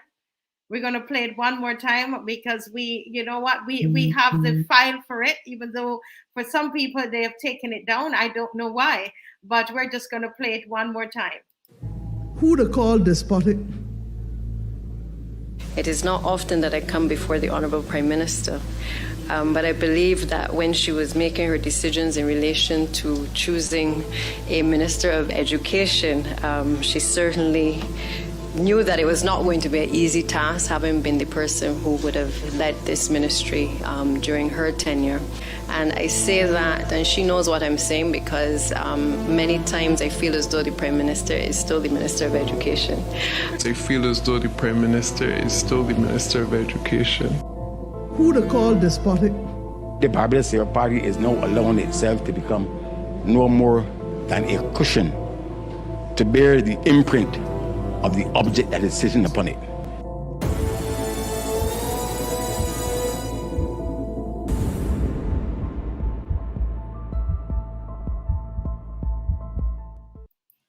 Okay, so these are ads from the APP, and they are, seeking your vote on the 19th, January 19th. I think we got the problem solved, I'm hearing. So let's try again. Significant. If you include it now, and we go from 1974 to 2020, the numbers don't look any good. They don't look good at all. We actually only grew by 37% in that period, 2020, whereas the world's economy grew by a total pretty much the same, 280%. They've left us behind. They've grown over us by about 8. And in top of that, when you compare how we have performed to the world as a whole, all the countries, we took a look at about 110 countries. We were generally either the second worst or the 6th worst performing economy. Now, that sets the stage for why we are in the dilemma we're in. Pretty much it has meant over all the years, have been dealing with a slow growth economy. They're being forced historically to borrow in order to shore operations. And so basically, if you look at the 38 years from about 1980 to the 2018, 2019 financial year, every single, for those 38 years, the government has had to borrow money in order to finance its operations. That's very important, because what it therefore is that, let's say we go back to 2005, domestic debt, government borrowing in order to keep its operations going. The reason why it is borrowing is because when it takes in tax revenue and it spends the money on road repairs, buildings, schools, hospitals, education, salaries, etc., it generally has spent more than it's taken in from tax revenue. So what that pretty much meant is that it has been forced to borrow. And so our domestic debt in the year 2005 was about $2.3 billion. By the time we got to 2018, our domestic debt, and I've used the word ballooned, to about $12 billion. We then went through a domestic debt restructuring when people's bonds were restructured. So basically they were defaulted on and newer, lower valued bonds were issued. And so we come to 2021, 3 years after that debt restructuring, and the domestic debt is now down to $8.8 billion. restructuring. It went from a high of about 11.9 restructured down to $8.8 billion. Go back to 2005, the debt domestic was 2.3. So we've gone from 2.3 all up to 8.8 right now. That's critical. That's just the domestic debt. We also have another problem, and that's our foreign exchange reserve levels. Also a historical situation facing that. Barbados has traditionally imported more than it has exported. And so we are always paying out foreign money, external currencies. Recording in progress. Hang on. Sorry. All right. So we're always paying out money and we're not exporting as much. And that's in terms of visible goods. All right. Visible, think of it in terms of containers. We're actually bringing in more containers than we're shipping out containers. And so from 1978 January to 2021 September, right, there was not a single month, sorry, there was only one single month from January 1978 to September 2021. That's almost about 33 almost years. That's almost pushing 40 years, right? There was only one single month in that entire period of time, 525 months, when we actually managed to export more than we imported. And so we have always had this downward pressure on our exchange reserves because it's always happening to them in order to pay. Now, that also has now created another situation in terms of one of our major exports, sugar, that peaked in 1997.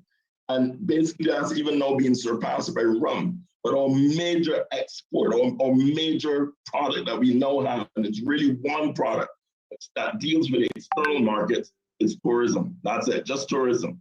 And tourism in turn itself just depends on three single countries: the United Kingdom, United States, and Canada. That's it. We're a very undiversified economy. We only really have one strong product, that's tourism.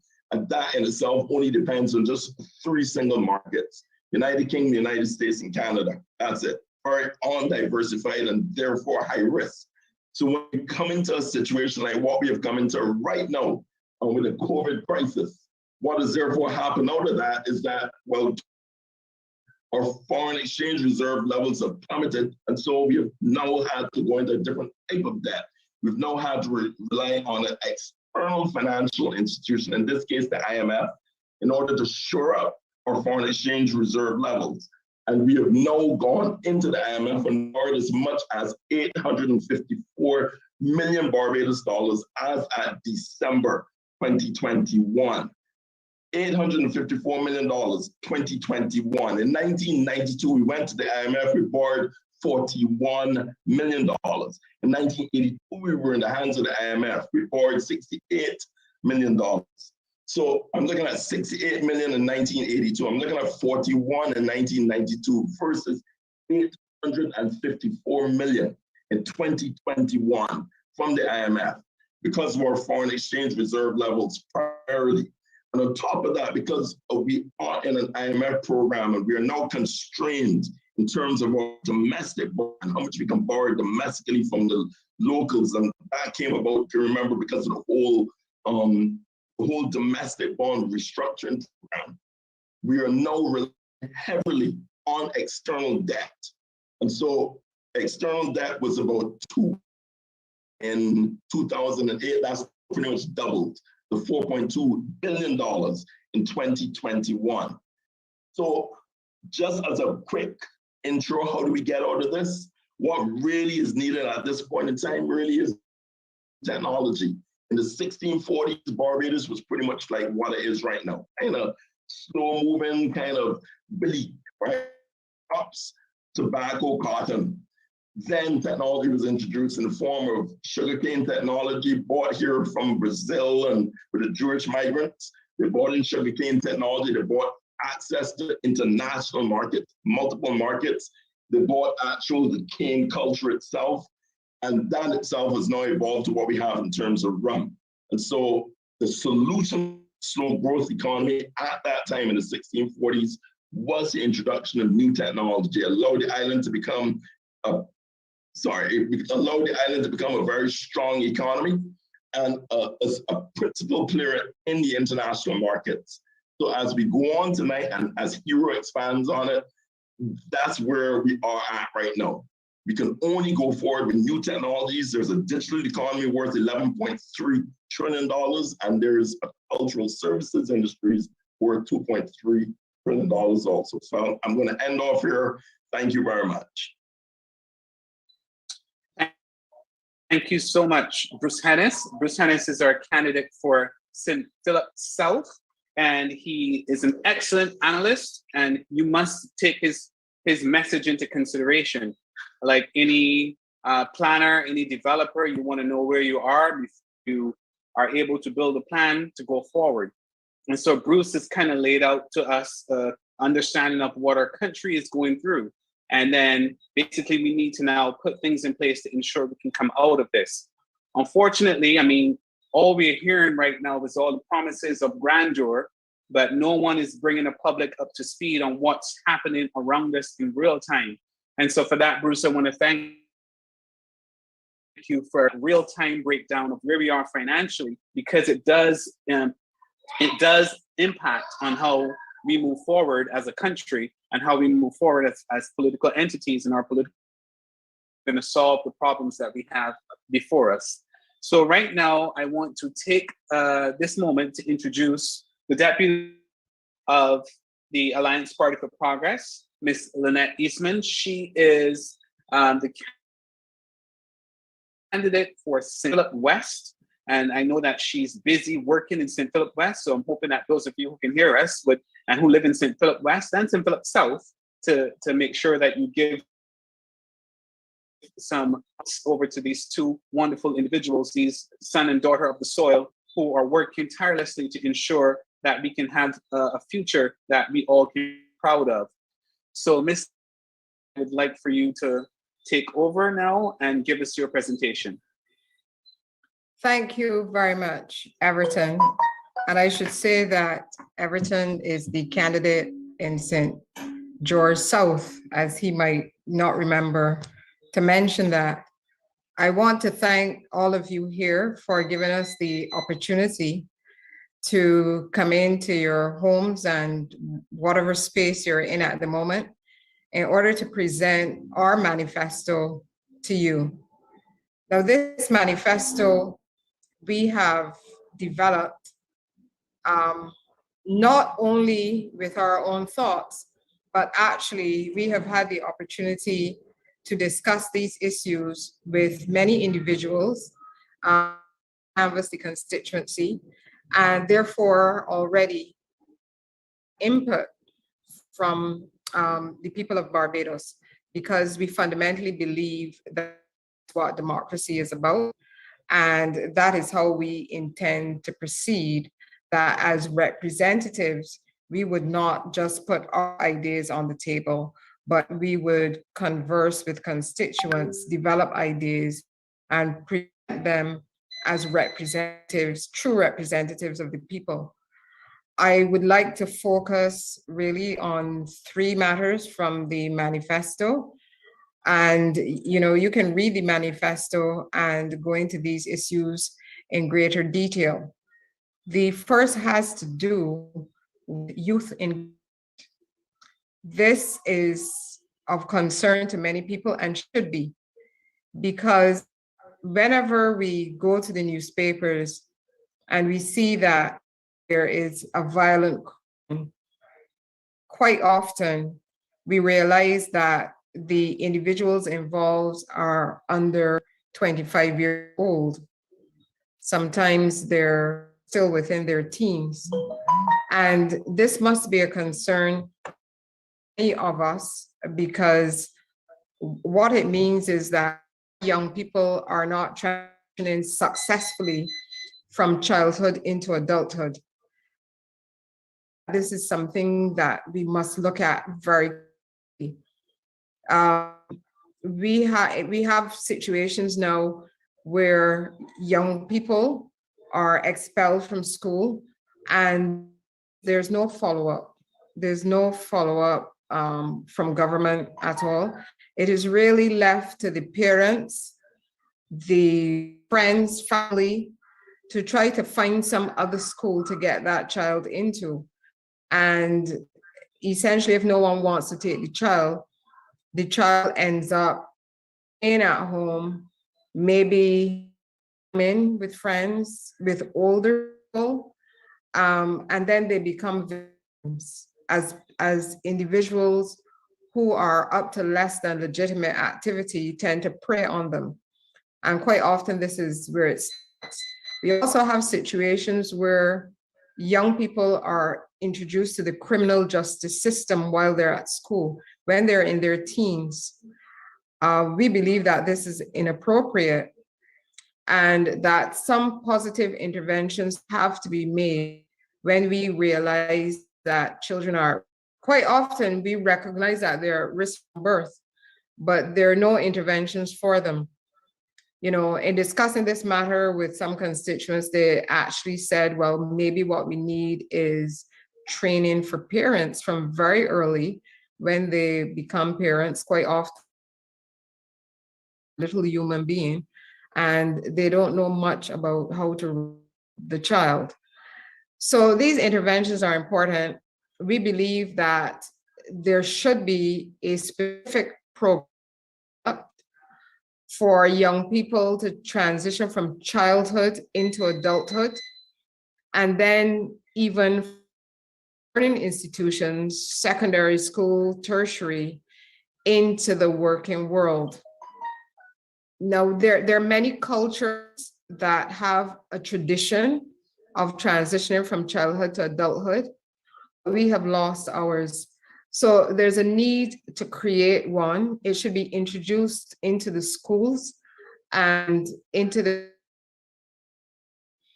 but it is also still needed for some young people who have left school already. And therefore, we, the APP, we would be very much interested in developing a program and would develop a program for youngsters who have already left school. What we're talking about is getting young people involved in developing a life plan and a personal development plan so that they can learn all the things that we now say we wish we knew when we were 16. So why not start teaching our children about these things when they're 13? If when they're 13, they're of the view that they would like to acquire a home, let's start talking to them about how would you actually acquire, what would you do? So that is the first issue, and there's so many other recommendations which need to be added, but we can discuss those in the future. This point has to do with creation of new industries, and my colleague, Bruce Hennis, started to discuss this. Because we have debt, how are we going to get out of debt? The only way to pay back our loans and have some for ourselves to pay our expenses is if we really focus on creating new industries. We're not saying that we're going to do away with the tourism industry. Practically every country in the world has a tourism industry.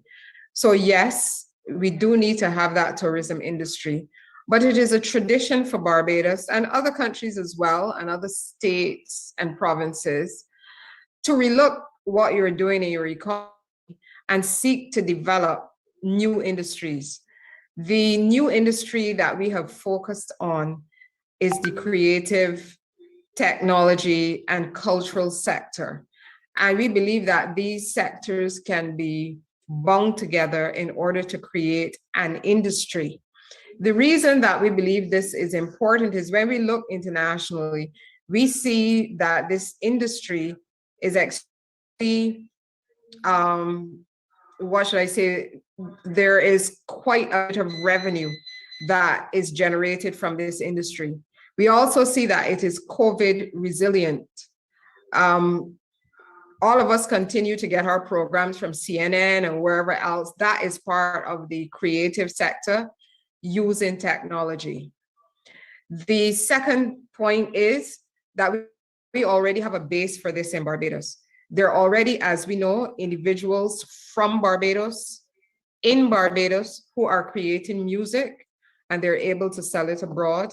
And when I say music, I'm also beats and also creating, for example, instrumental works that people may want to use in their films. So it is really endless as to what you can do in terms of music. And then there's film. And when we say film, we mean full-length feature films, but we also films, we mean documentaries, we mean ads, all of these things we can do.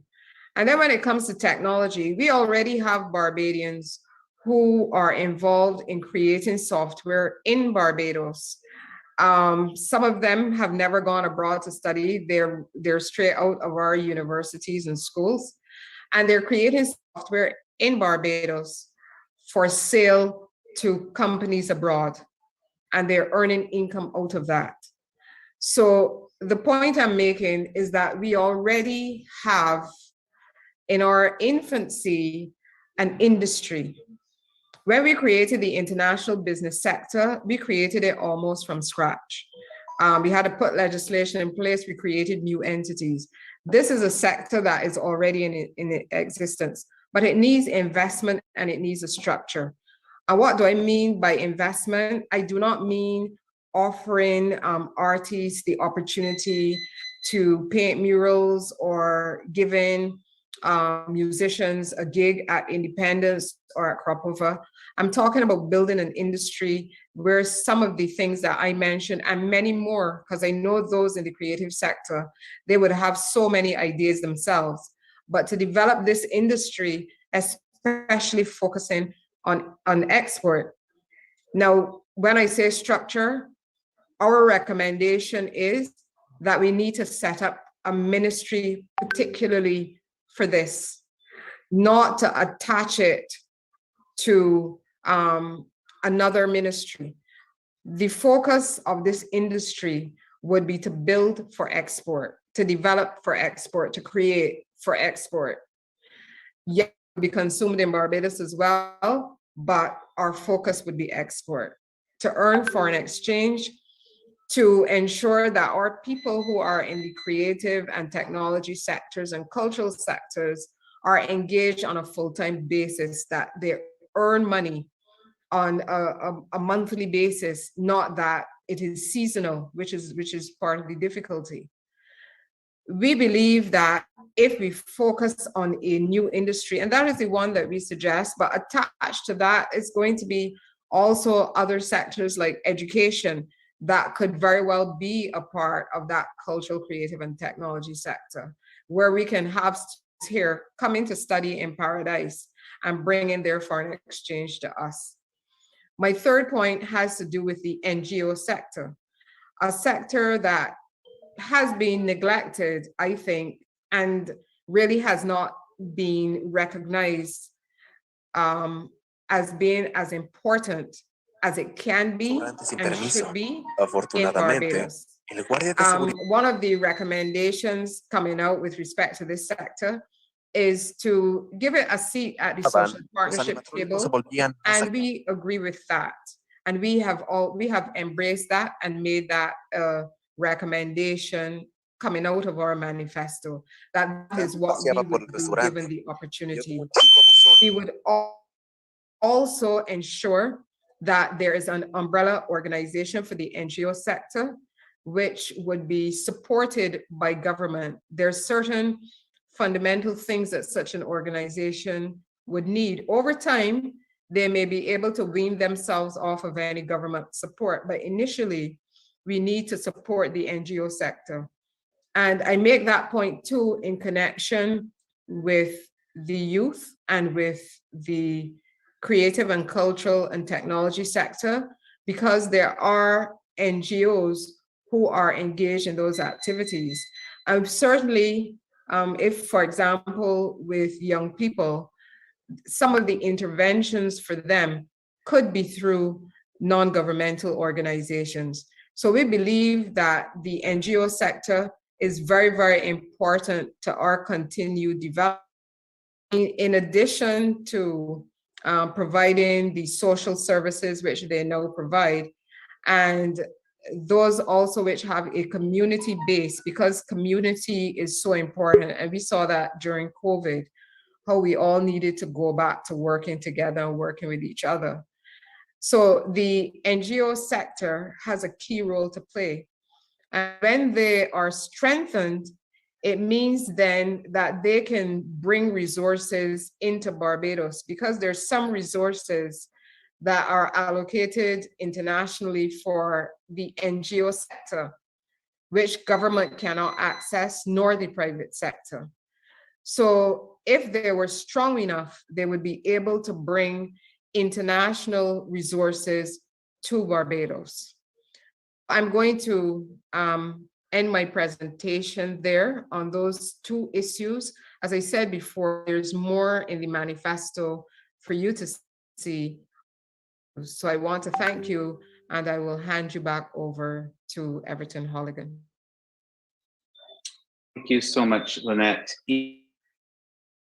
Eastman, Deputy Leader of the Alliance Party for Progress, and also the candidate West. Very strong points. And of course, much of what she's talking about can be perused in the manifesto. It's going to be line as soon as we're done here.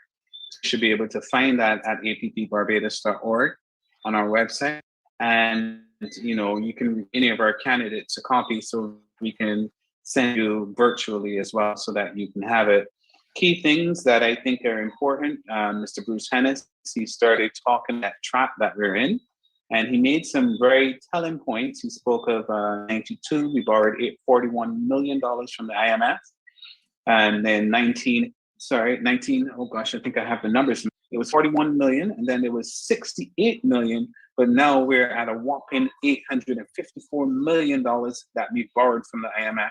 So at this point, we are really in a debt trap, and we have to create new industries in order to be able to get out of that trap.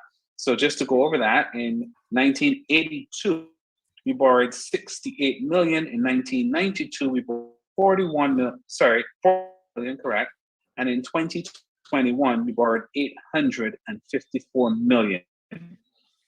Of course, with all that debt accumulating and no more industry to help us out, we need new industries at this point, given the impact of tourism and the impact that what's happening with sugar. We would need something different, and that's what Ms. Eastman was speaking of. She spoke of our cultural and creative and technology industries, which is we can use to bring us back out of this. But touch on the importance of ensuring our young people are looked after in rights of past times, and making sure that we bring them along with us. They will have to shoulder and burden quite a bit of this debt that has been accumulated. And so with that in mind, you should know that the manifesto is packed with quite a bit of relevant information, but also information to help us understand where we must go in order for us to be able to get out of the situation that we're in. Without further ado, we have of the Alliance Party for Progress, Mr. Joseph Adley, here with us. And we want Mr. Adley to now unmute his mic and present to us a summary of everything, but also to give us his insight on how we give that forward, and it's just elections, but also be able to win and function on behalf of Barbados. Mr. Bishop Adley is the candidate for St. Michael's South. So please welcome Mr. Adley as he go forward to present to you.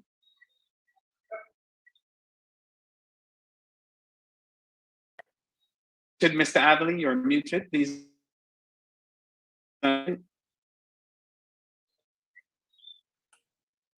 Yeah. Are you hearing me now? Are you hearing me now?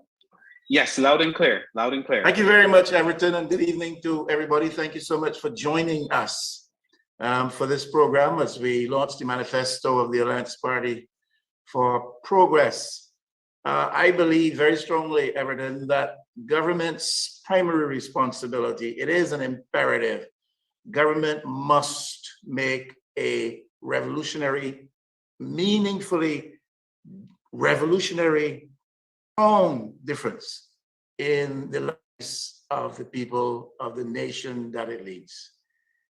To me, the test of a government, what have we done after we have served that has made that strong, meaningful, and revolutionary difference in the lives of the people?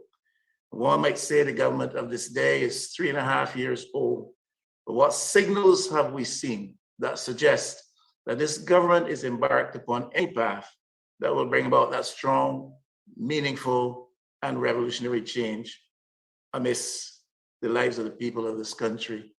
Just to illustrate, if you look at the contribution of Sir Grantley Adams, the first of our leaders in the modern culture, if we may put it like that, under Mr. Adams's leadership, this country moved to a place where we really put in place a platform for the building out of democracy as we pursued the exercise of. We were intended as a people to become a strong, mature, and democratic nation. The early platform of foundation for that was laid by the Adams-led governments in the earlier days. Then came Errol Barrow, and to me, the meaningful, strong, and revolutionary change, a difference which those administrations under his leadership brought about Barbados. Barbados becoming an independent state, really breaking the yoke of colonialism and establishing a platform of education to facilitate mobility for a wide berth of its citizens. Then there was the second Adams, and his administration, short as it was, 8 years, I think, really laid the platform for a modern Barbados in terms of its infrastructure and even its early economic life in that new context.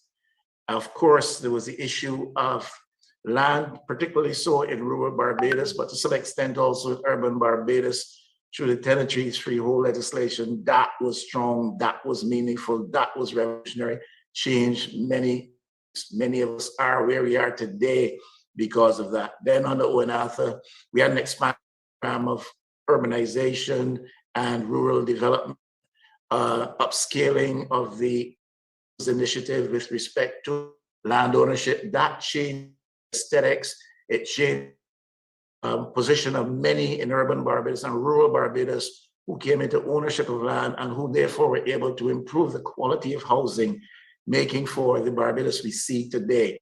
That is a this government in 3.5 years, and with 2 resets, one in 2020 and another at the end of 2021, with 2 resets called for on the part of the people, on the part of the government to the people, has not sent us any signal of making any strong, meaningful, and revolutionary difference in the lives of the people. Yet, a feeble and fumble effort to bring us to a point of becoming a republic and attaining republic status. That is very controversial. Being gone about, people have been left out of that process to a very large extent. But you would say, as I said, 3.5 years, not enough time to make that strong and meaningful difference, that revolutionary difference. Well, long enough time to show some sort of evidence that you have a vision that is leading you in that direction. And I sadly have to admit that I don't see any. And I think most Barbadians with me on that. The Alliance Party for Progress plans to be very strong here in the matter of governance. We want to introduce a model of governance where the people are once again the governors, not the cabinet, not a political party, and not an embodiment we call a prime minister. The people have to be the government and the center of governance in the model which we seek to introduce. The people must be the governors.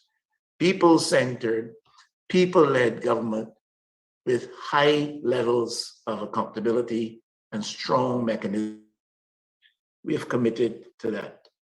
One big issue that we have to deal with, and very early as we form the government, is to begin the job of eliminating corruption through the implementation of enforced strong legislation, this government paraded the length and breadth of this country, chanted the chorus, and I was with them then, so I know that we would introduce integrity legislation in Barbados. 3.5 years passed, and up until 2 weeks before Parliament was dissolved, they were still telling you that in 3 weeks or so, they would introduce this integrity legislation. They did in the lower house. It was not perfect, and it went to the imperfections were pointed out.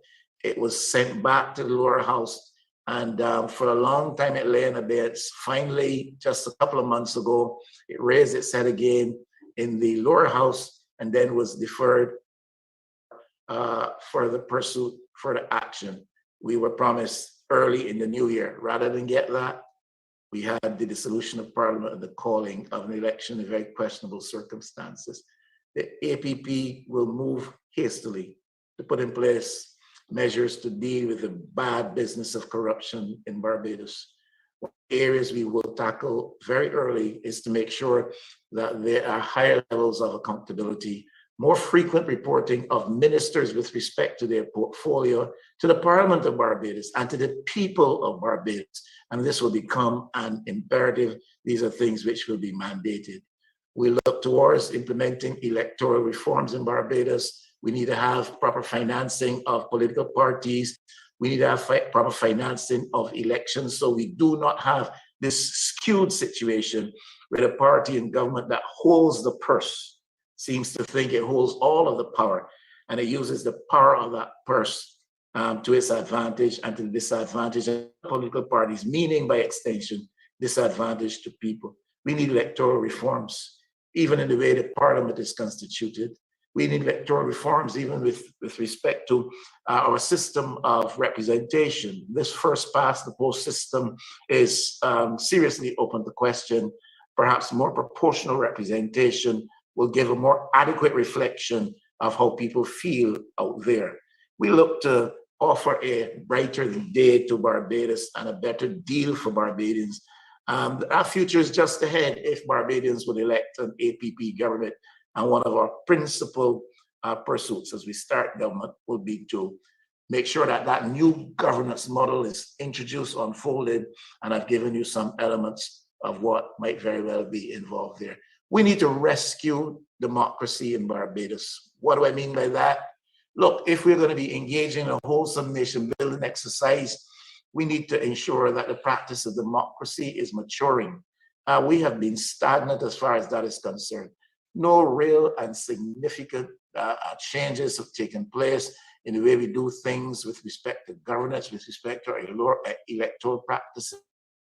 Give the impression that we're serious about building a democracy. We can't just say Barbados is a democratic country. We must give full and true expression to that. We need to rescue our democracy from the power of purchase. Our democracy from the power of purchase. What do I mean by that? There are people in Barbados who have the wherewithal, the financial means, the capital wherewithal to influence elections and the outcome of elections. What's happening? Perhaps in most elections in Barbados. And there's a strong effort on to ensure that it goes down in this particular facing on January 19th. We need to be able to rescue the process influence of the power of purchase, those who have the capacity to purchase the outcome of an election by means of their support to political parties, financial support to political parties, and their wealth connections to political parties. The hand of privilege and the hand of purchase too strongly influence our democracy. We need to move it back to the hands of the people. And I don't mean seasonally, where people get the right to vote. In this case, 3.5 years, but that the people are in charge, and that is given practical and obvious and evident expression to the people are in charge, not the power of purchase and not the privilege of those who have the means to exert the influence of governments by that which they give to them. We believe strongly in the precept and principle of people-centeredness and policies which come from the bosom of the people and redound to the benefit of the people. Right now, we are having too often policies which are affected through legislation in Parliament because they represent the wishes of some international institution. A lot of the legislation that I've seen come to the lower house in the last 3.5 years has been legislation that has been prompted by some action of the OECD or some other international entity, the European Union, or some regional compliance which we have to make sure that we honor. And that is what this government has been driven by. We need to see policies come, the Parliament of Barbados, that come out of the bosom of the people. It can only come when you involve people. It can only come when people are at the center of things. It can only come when you consult with people. And then those policies must redound to the benefit of the people. As a people, we're not talking on a skewed way. One of the principal themes in this manifesto is the whole idea of universally shared prosperity, rather than the skewed type of prosperity and development that we are seeing in Barbados. We need to change these things and to change them radically. And this is how a government makes a meaningful, a strong and revolutionary difference in the lives of people. There's some things you can do with respect to the economy. Let me be very brief here and very quick. We need to change the patterns of ownership in Barbados. We don't mean some form of socialism that is corrupted. We believe in democratic socialism. We don't share the philosophy of democratic centralism. We certainly don't share the philosophy, ideology of communism, but democratic socialism, where democratic privilege obtains, where power is shared right across, it is in the hands of the people, and the privilege which results from those policies coming out of that benefit as many as possible. The majority and the minority are never left out and never excluded. So we need to change the pattern of ownership. I've put it in this way, using this analogy, because that's the way it has been pressed upon me all these years. We were once slaves in their fields, and then we made some advancement and we became stewards. We became servants in their houses. And then we moved beyond that to the point where we have become stewards in their offices and businesses. We manage them, we're supervisors, we're under managers, and we manage those enterprises for other people who earn the wealth, exploit labor in Barbados. We need, as a majority class in Barbados, to move to the point where we become owners of business, owners of land, owners of property. That's a revolutionary change. That's what Tom Adams started. That's what ONAFA continued. I don't see any signs that this government is aware and sensitive to that. We need to address the issue of land, not only from the perspective of ownership, but why do we continue with this, in my view, ugly specter of people having to pay high levels of taxes on lands, which by dint of hard work and industry, they've come into own. And we need to see how we can so introduce legislation that a land scarce country like Barbados does not find itself that its people are dispossessed because there is an overemphasis on foreign and ownership of property in Barbados, or a monopoly on owning a few to the detriment of the majority. We need to change the plight of small business in Barbados. Small business is the bedrock of this economy, and they've been getting a raw deal. The issue of lack of access to capital, the issue of lack of support from government when government has contract privileges to be extended. We need to do that. I believe that we should be looking again at the establishment of some kind of a national bank facility that can provide us the kind of windows in our economy that can help small businesses and other prospective Barbadians who look to advance themselves. Education, we need to be strong on the issue of specialization. I think that we are. I have said for a long time, we need not to have every school teaching the same thing to everybody, but we can these schools, take away some of the stigma that attaches to some schools. A school like St. George Secondary, right in the heartland of Barbados agriculture, could be an institution, for instance, dedicated to agricultural and agri-tech related studies. We need to see our people given scholarships beyond those which are available from medicine and accounting and law, and people who are engaged in sports get national scholarships. We need to tie education to tourism. We need to tie education to the health platforms in Barbados, as things before. Medical tourism, focus on forensics, We need, and in this manifesto, it is a strong point to be made that we need to ensure that there's financial training as well as part of that education system, perhaps in the informal sector for our young people. Housing, we need a new partnership for housing. This government has glibly talked about housing, made some major promises on housing. They would build multiple thousands. We haven't seen that. Now the Prime Minister is repeating that promise and increasing the factor of multiple thousands by some measure. Where in the world is that going to happen? What is the mechanism? A partnership for housing, as entailed in this manifesto, can bring us to that, where we partner with the banking sector, perhaps a national bank facility. We partner with small contractors. We partner with homeowners.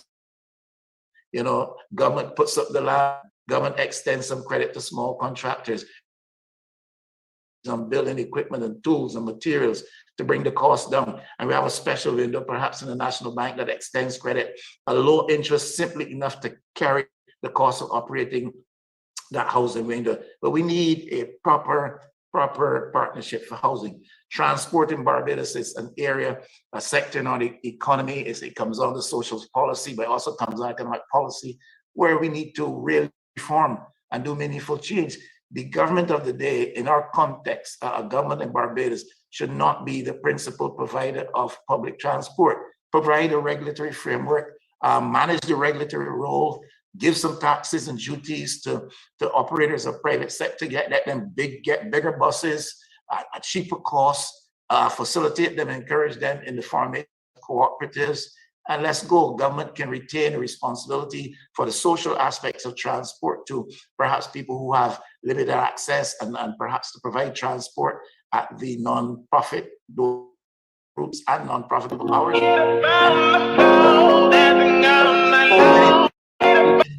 To make a meaningful difference and bring about revolutionary change with respect to youth, as Lynette has said. Technology, unemployment among youth, 30-something%. We say 16% in Barbados, 17% among women is among youth, so 33, 34, 30. We need to change that. We need to take away the seasonal indignity, this practice of in young seasonal indignity every 3.5 years when we have election, 5 years, by putting a hoe and a fork and a broom in their hands and putting them on the street and making them think that that must be the extent and limit of their vision. Governments in 2022 in Barbados must do better than that. Our females being on the job every day. Let's firm up the legislation on sexual harassment in the workplace. Let's provide, as we're planning to, that cost of living credit for single mothers to help them care for their children. Cost of living is rising, wages are stagnant. These people are working under harsh conditions. A cost of living credit, perhaps $200 additional per month beyond that which they're now earning, or that which is now granted through any of the welfare mechanisms that we have to keep them in place with the rising living. I'm not going to go into it. Lynette has spoken to the early interventions for children to ward off the business of deviance, which leads later to more serious crime, criminalization. That comes at a cost to the country and a loss to the country as well of these young lives.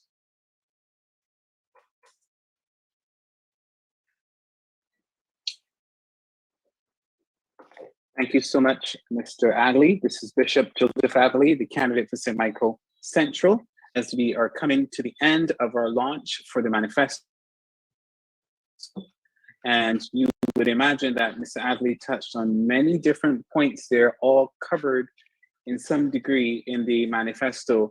First, we started off with Mr. Bruce Hennis, give us an idea of where we stand financially as a country and why we must be really serious as we project forward.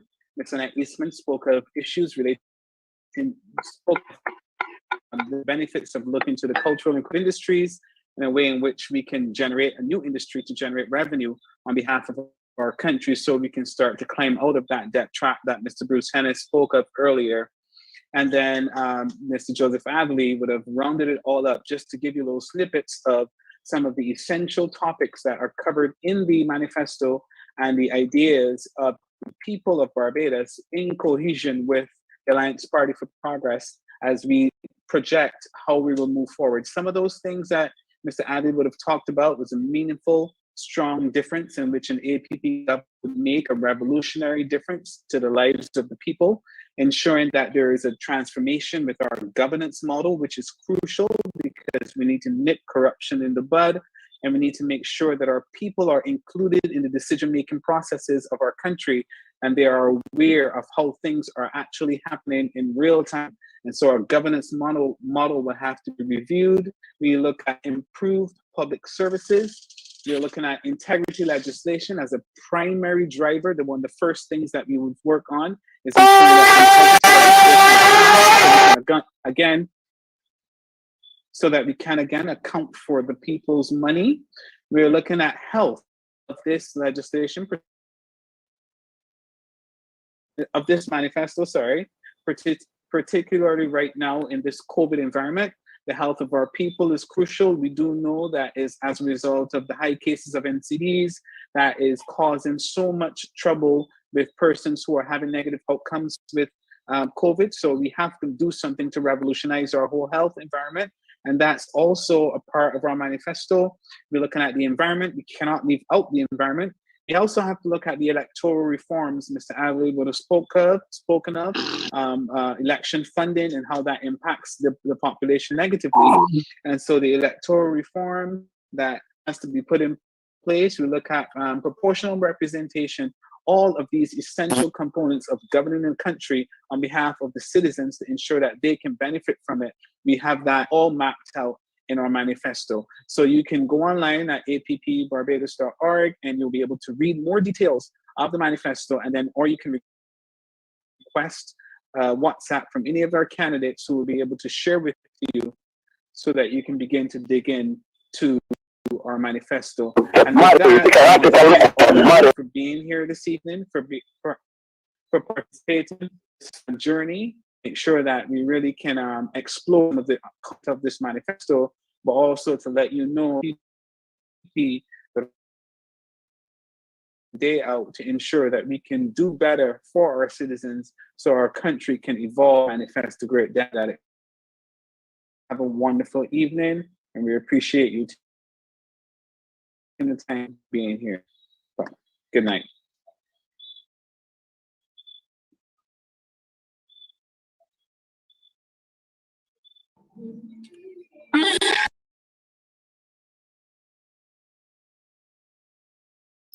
Hi, good evening, everybody. We're still here, and that was just a sneak peek into the manifesto, the APP manifesto.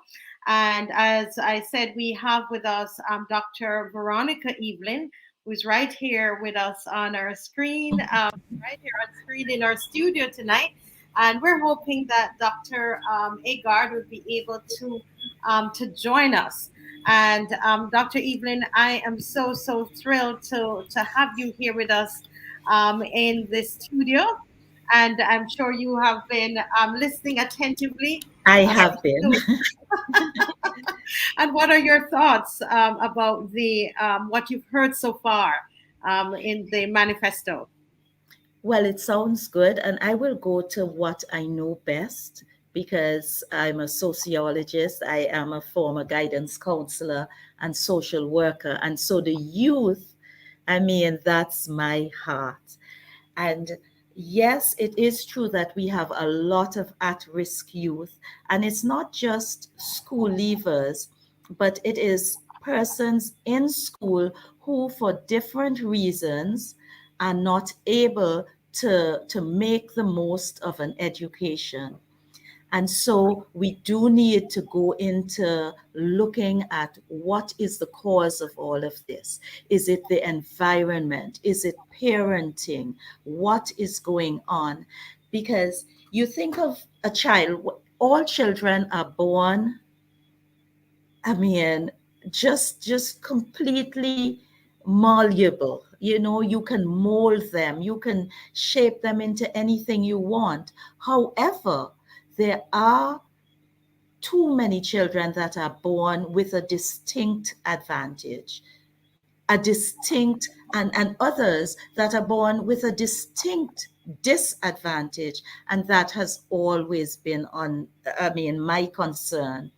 so that when we look at the youth, we've got to apply the principle of equity, because equality does not work when you look at disadvantaged youth. If you apply the principle of equality, all you're going to do is maintain the status quo. You've got to look at what is going on with this child and how can I help. You know, in is it St. Lucia or St. Vincent, there was like the roving caregivers. You've got to come alongside the parents from the beginning, because trouble does not start when a child is 14 years old or 12 years old. It begins with a 1-year-old. It begins with a 6-month-old who's deprived, who's hungry, whose parents are shouting, whose mom is shouting because she's so frustrated and she needs help. So I like the focus on the youth. I mean, I could spend all night talking about the youth. You know, one of the things that we noticed here, and I could hear my husband in the back, yes, and yes, was about specialized schools. Did you hear about that? What are your Yes. thoughts about that? Yes, yes, yes. You know, the thing is, we are New Republic. Maybe we just have to shift our thoughts. We need a paradigm shift. Because a child, we do stuff and it's age graded, so that you're 6 years old and you're in whatever class it is, you're 10 years old and you're in class 4. But no, it doesn't work like that. We are not little robots and everybody fits into to a mold. And there is a child who might be at grade 6 in math, but at grade 2 in English. And there should be those specialized schools. Yes, it is difficult. It will be tremendously difficult to implement, but you must start somewhere. And I think we have to explore the different situations and what is going on. I know that like in Finland, for example, and Finland has the best educational system. I mean, the highest number of graduates, the children do well.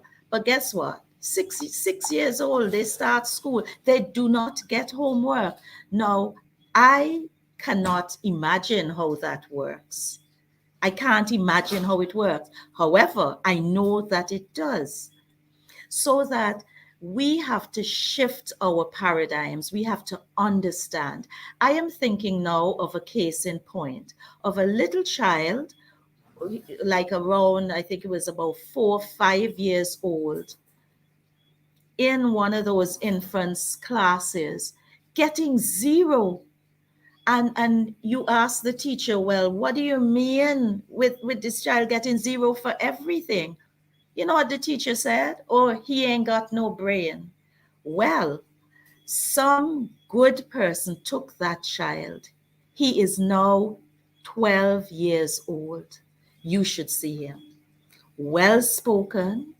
He can now read. At the time, he could not even know the difference between letters and numbers. So 1, 2, P, just all of that. And now that child, so much has been done with him, so that I think we really need to solidly look at what is happening. The future is ahead, but the future cannot continue with the old paradigm. You go to school at 10 years old, you do common entrance, then you go to some hierarchical thing where if you know, it does not work.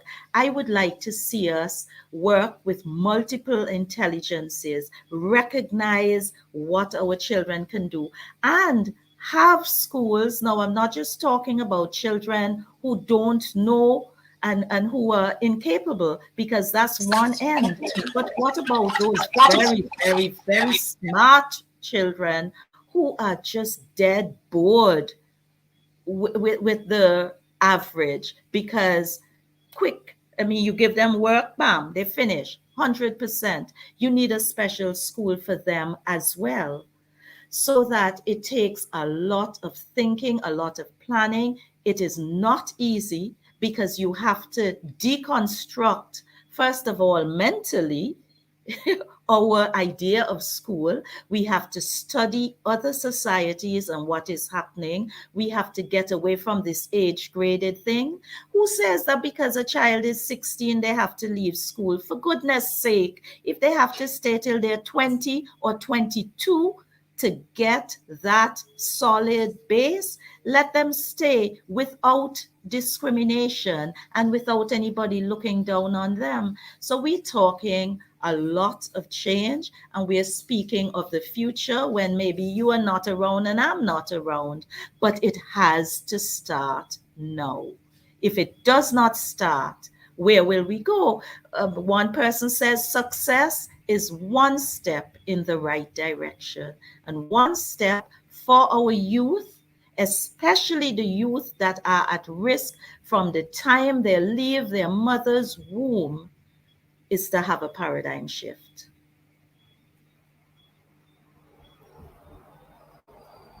Oh, I'm not hearing you. Sorry about, yeah.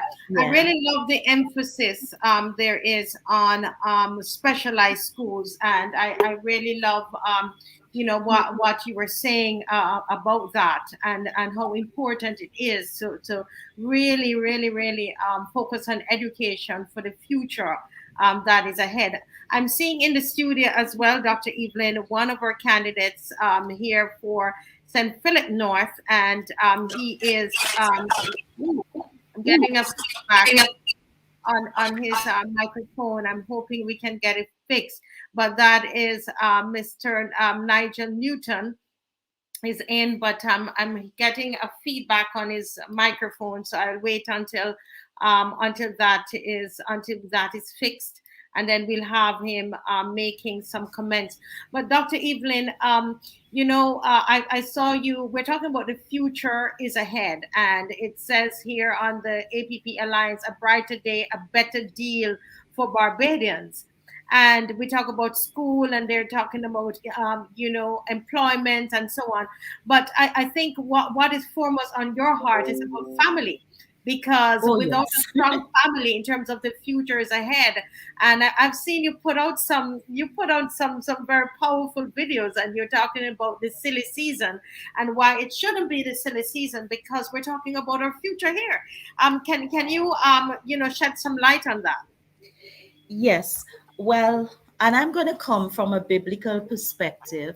The family is the very first institution. Marriage and family, the very first institution. They predate government, they predate the church. God brought the woman to the man, and he says, be fruitful and multiply, replenish the earth. Basic home. And then throughout the Bible, you see the roles of men, women, children, etc. Of course, it is not what the nations are talking about, but I'm talking about God's blueprint for marriage and family. And therefore, when we work with the family, we are actually making a difference. Barbados is a small country. And every time I say Barbados, I kind of crouch in my own heart, because I don't think Barbados. I'm sorry. It's impossible for me to think Barbados. I think Caribbean. And we are a small region, a very small region, and Barbados is tiny. The only thing we have is our human capital. The only reliable thing, that resource that we have, is our human capital. Also reliable is our land, which that's another story. So that when we focus on investing in human capital, which is what we're talking about, the parenting programs, the equity towards youth that are at risk, youth and children that are at risk. When we build strong families, we are building strong communities. One of the grosses on my heart always is that in this country, we create an enabling environment for children to, like, we create a culture of instability for many of our children, either through divorce or miserable marriages or fatherlessness, single parenting, intergenerational poverty. And there are those children, and may I forget about being a sociologist, I'll go back to my days as a social work and guidance counselor. It pains me, Marcia, it pains me when you think of those children who, in my mind, I say they have no fixed place of abode. Today they're by auntie, tomorrow they're by mommy and her boyfriend or her husband or whatever. The next day they're by daddy and his girlfriend or his new person. And some of them now might be with their two mommies and their two daddies and then the half of whatever. And they go from home to home and they just grow up in this culture of instability. There isn't that sense of oneness. Now, the Universal Declaration on Human Rights, Article 16.2, it talks about the family being that basic unit, the foundational unit, and it should be protected by the state. Now, look at the Hungarian model. Hungary, now, you know, the modern world is doing a whole lot of nonsense about family. I don't know how we can, with our sensible minds, be buying the crap about family that the modern world is giving us. You know, that two men can parent a child. A child needs a mother and a father. Yes, there are situations where it cannot happen, but why would we be settling for something as a model that is less than the best? So Dr. Evelyn, let me interject here. So is somebody who's interested in seeing strong family and interested in strong family values, would this be something that the APP would be offering? Yes, from what I see, I have not read the manifesto. I have not read the manifesto, but I do know that the candidate for St. George North, that is one of his points of focus. The family. Because I'll share this with you, Marcia. I worked for a few years, with a government program on intergenerational poverty. And after doing all the training and so on and listening, and then there was a time when this is different, I did an IDB project and I was the consultant for the social services, which meant that I had to look at the Ministry of Family. There was a Ministry of Family at that time. And I had to look at the Ministry of, I can't remember what it was called, Social Empowerment at the time. And I mean, it struck me like a ton of bricks. A lot of social problems come about because of our mismanagement, our inability to manage our sexual desires. So whether it is fatherlessness or pornography, broken marriages because of adultery, human trafficking, I mean, intergenerational poverty where a girl leaves school early because she's pregnant and then she has another man because she's pregnant again. I remember working at the welfare department in family services, and I loved that. I loved working with the young girls. And you'd be talking with them. They have children for 3 men, but they're with a 4th man, and you say, what makes you think he's going to be different? Oh, the man I talking to now, he real nice and he this and that. I said, but the others were real nice when it started, so that we have to, I go back to the core problem, and the core problem is our inability to manage our sex. We are a sex-crazed society. a sex-crazed society. We talk about safe sex. We tell the folks use a condom consistently every time.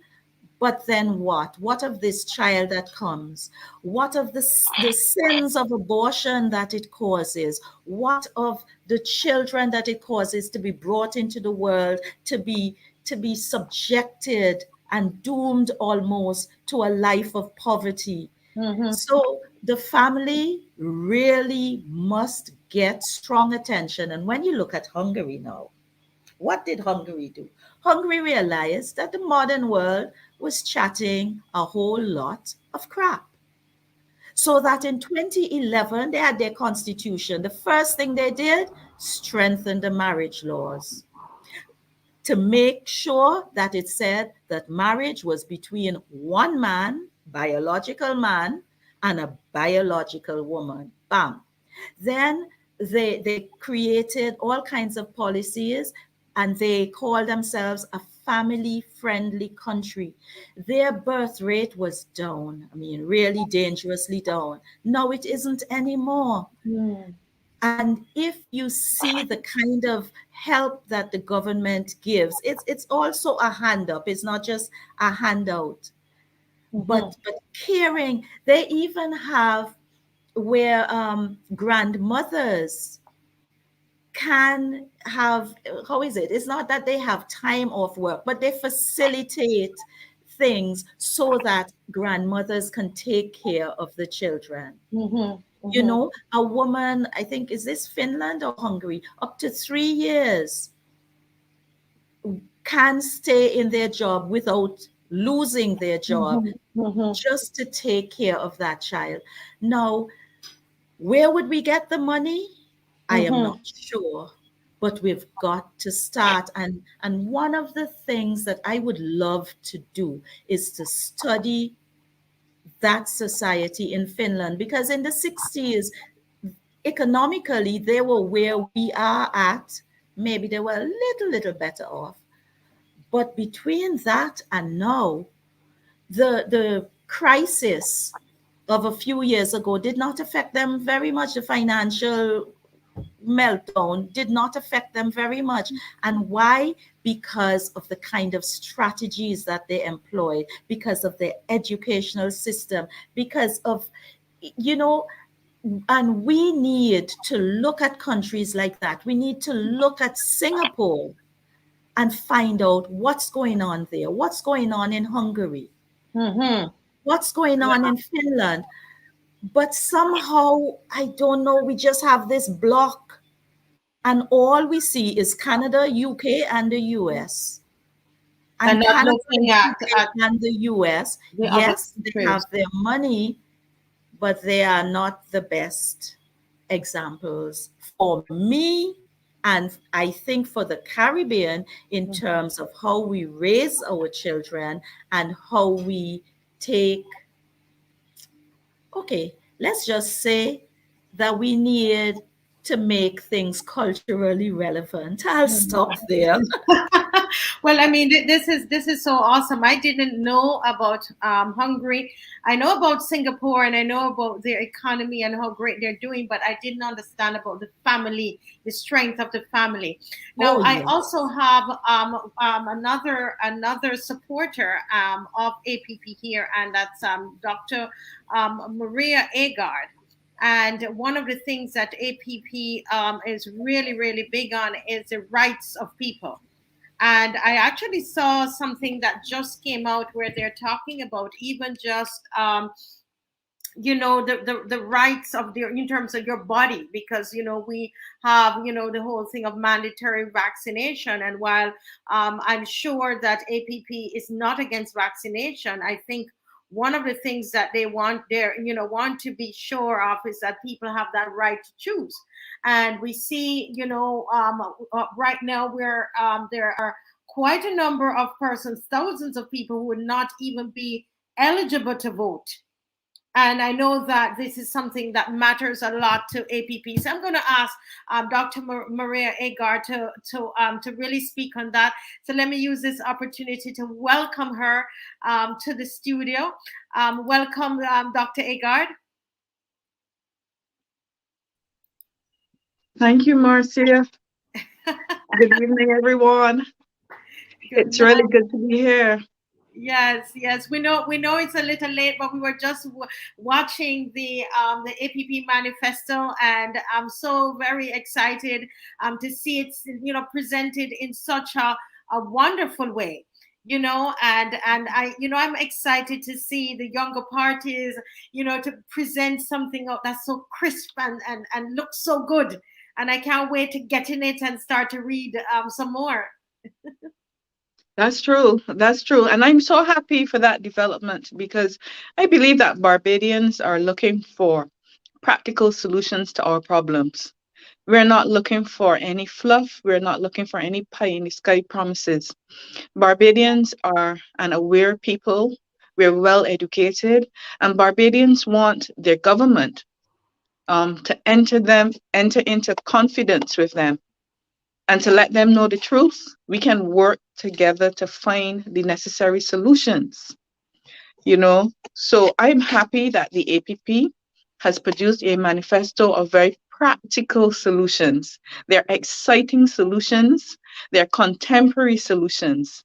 People are saying, yes, we want integrity, and we don't just want integrity in name, but we want integrity. We want to pass the necessary legislation to ensure that public officials are held accountable, because we know that we can be so progressive, our development can be accelerated if there is integrity in the way we manage our affairs. So I'm happy that the APP manifesto has been launched today, and I encourage everyone to read it. Read it, see if there's anything in the manifesto that pleases you, that inspires you, that would encourage you to go out and vote for the APP candidate in your constitution. I believe that the duopoly between the Barbados Labour Party and the Democrat Labour Party has run its time. We've had people who are disaffected, people who are apathetic, people who are saying, I'm not going to vote because I voted for the Barbados Labour Party and I was disappointed. I voted for the Democratic Labour Party and I was disappointed, so I'm not going to vote. But to vote is your constitutional right. It allows you to participate in one of the most important exercises in your country. And therefore, we are happy that the APP offers an alternative to those people who are disaffected. And many of them, when you engage them, they say, well, yes, the truth of it, I really would like to vote, but I just wanted to have another option.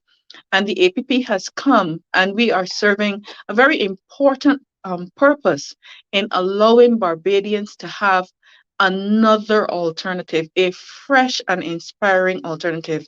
So I'm happy that the manifesto has been launched. And, I have to say that something that is very close to my heart is the ability of all Barbadians to be able to vote. Mm-hmm. And I feel very concerned about the position that we're in tonight, where it has been said that COVID positive individuals will not be allowed to vote. I believe that we're doing them a disservice. People want to participate in electing their officials. They want to participate in electing those who will not only represent them, but craft a future for the next 5 years for them. And the thing is that we have known of this pandemic since April of 2020.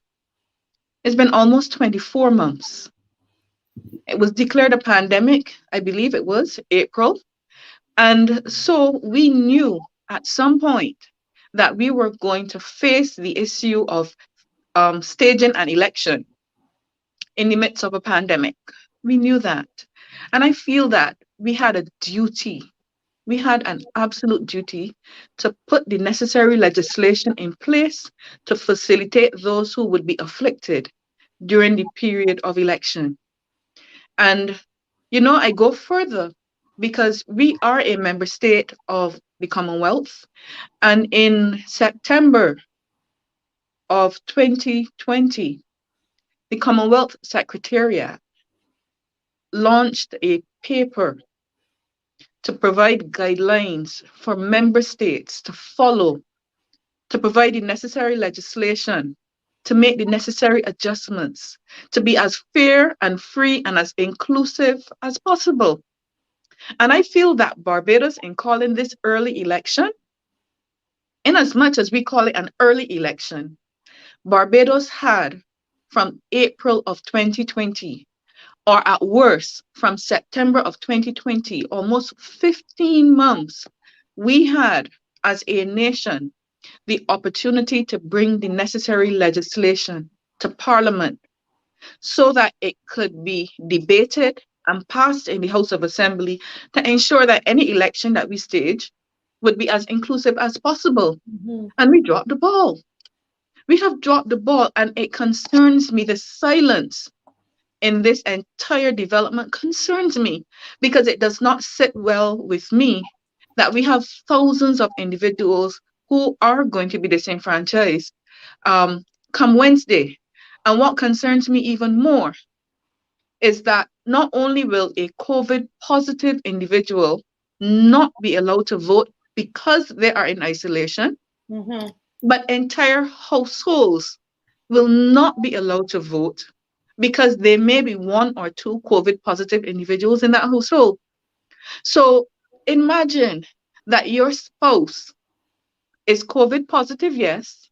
You have been tested once, you have been tested twice, and you are negative on both occasions. You are a healthy individual. You are not a carrier of COVID. You are not infectious. You are not likely to contaminate anyone. And yet the government says to you, by association, I will not allow you to vote. I will not allow you to leave that house. And I will not provide any other accommodation to facilitate you. That is wrong. That is absolutely wrong. Barbados decided to take a decision not to follow any of the guidelines offered by the Commonwealth Secretariat. And had we done that, it would have been such a wonderful exercise, because remember that this is our first election having attained the status of a republic. So we have transitioned in our maturity as a people. We have said that we have taken the final step in being truly independent, truly able to make our own decisions. And so this election should have been a celebrated election. There should have been joy. And regardless of whoever won this election, we should have been happy. We should have felt included in making this important decision. And as it is today, we are not. I cannot be silent on that. And I say it is wrong. I say it is a sham. I say it is not only unfortunate, but it is willful voter suppression. It is to be condemned, and unapologetically and in the strongest terms, I want to condemn it. It is just not right. But I feel the very same way as you do. In fact, there was another party on here tonight, and they have filed an injunction. I don't know, and that was done today. Whether we will have enough time, but their concern was the thousands, of persons, citizens who would not be able to vote, and I want to, those who are watching, I want to hear your thoughts on, how do you feel about that? Do you think that this is voter suppression? People not being able to vote. And as they're thinking about that, Dr. AGARD, I want to ask you, why do you think the government would not have followed the guidelines that were given to the Caribbean? Because I've seen the article, I've seen, Jamaica has done it, and I think Bahamas too, and Bahamas, St. Lucia. Bahamas, St. Lucia, and Jamaica. So why do you think Barbados did not adhere to those guidelines? Honestly, it is perplexing. Barbados has prided itself in being a leader. We're always ready. And this has been our characterization since independence. Barbados has been a leader. They say that we punch above our weight class. We are always out front in the preservation of democracy, in the preservation of human rights. We're always out front. And what I found really peculiar was that there was a survey done before the launch of the paper. I noticed that Trinidad and Tobago took part in the survey, Jamaica, Antigua and Barbuda, St. Vincent and the Grenadines, and no Barbados. And I was stunned because I thought to myself, well, this is uncharacteristic. This is not like Barbados. But even if we failed to participate in the survey, the paper was published on the 28th of September. So we had 14 months to make the necessary adjustments to facilitate anybody who was COVID positive during an election period. Now, with these two events, all that I can say is that I do not believe that this is an unfortunate incident. I see this as something that was willful. This did not just creep up on us. We knew we had an election to prepare for. We had the guidelines at our disposal. We opted not to do anything about it. And there are a lot of people who say, but the EBC's hands are tied right now. There's nothing that the EBC could do. This is what I will say to you. The EBC, as much as it is an independent body, the EBC, the Electoral and Boundaries Commission, still comes under the auspices, so to speak, of the Prime Minister's office. They do. That is a fact. The commissioners are chosen, 3 by the government and 2 by the opposition. They therefore fall under a political directorate. And I believe that if they had been given clear and precise instructions, find a way, they would have been duty bound to find a way. We have set aside. The argument is, but we are under emergency management orders. People who are COVID positive have been ordered to isolate. But you do know that we have set aside our directives for Christmas. And we set aside our directives for independence. And we set aside our directives for New Year's. And if it is that we could set aside our directives for those 3 events, we could also set aside our directives for polling day. And we could have made the necessary preparations to allow all of our eligible electors to go and vote. Now, I have made a recommendation where I have said that we could ask the members of the Defense Force to give us assistance in this matter. They are already assisting us in moving COVID positive individuals from their homes to isolation facilities and so forth. They are well versed in the management of COVID positive individuals. We could set up polling booths at Paragon. We could set up polling booths at Harrison's Point. They too are medical professionals and they are well versed in handling COVID positive individuals. So I'm not asking that you put anyone at risk.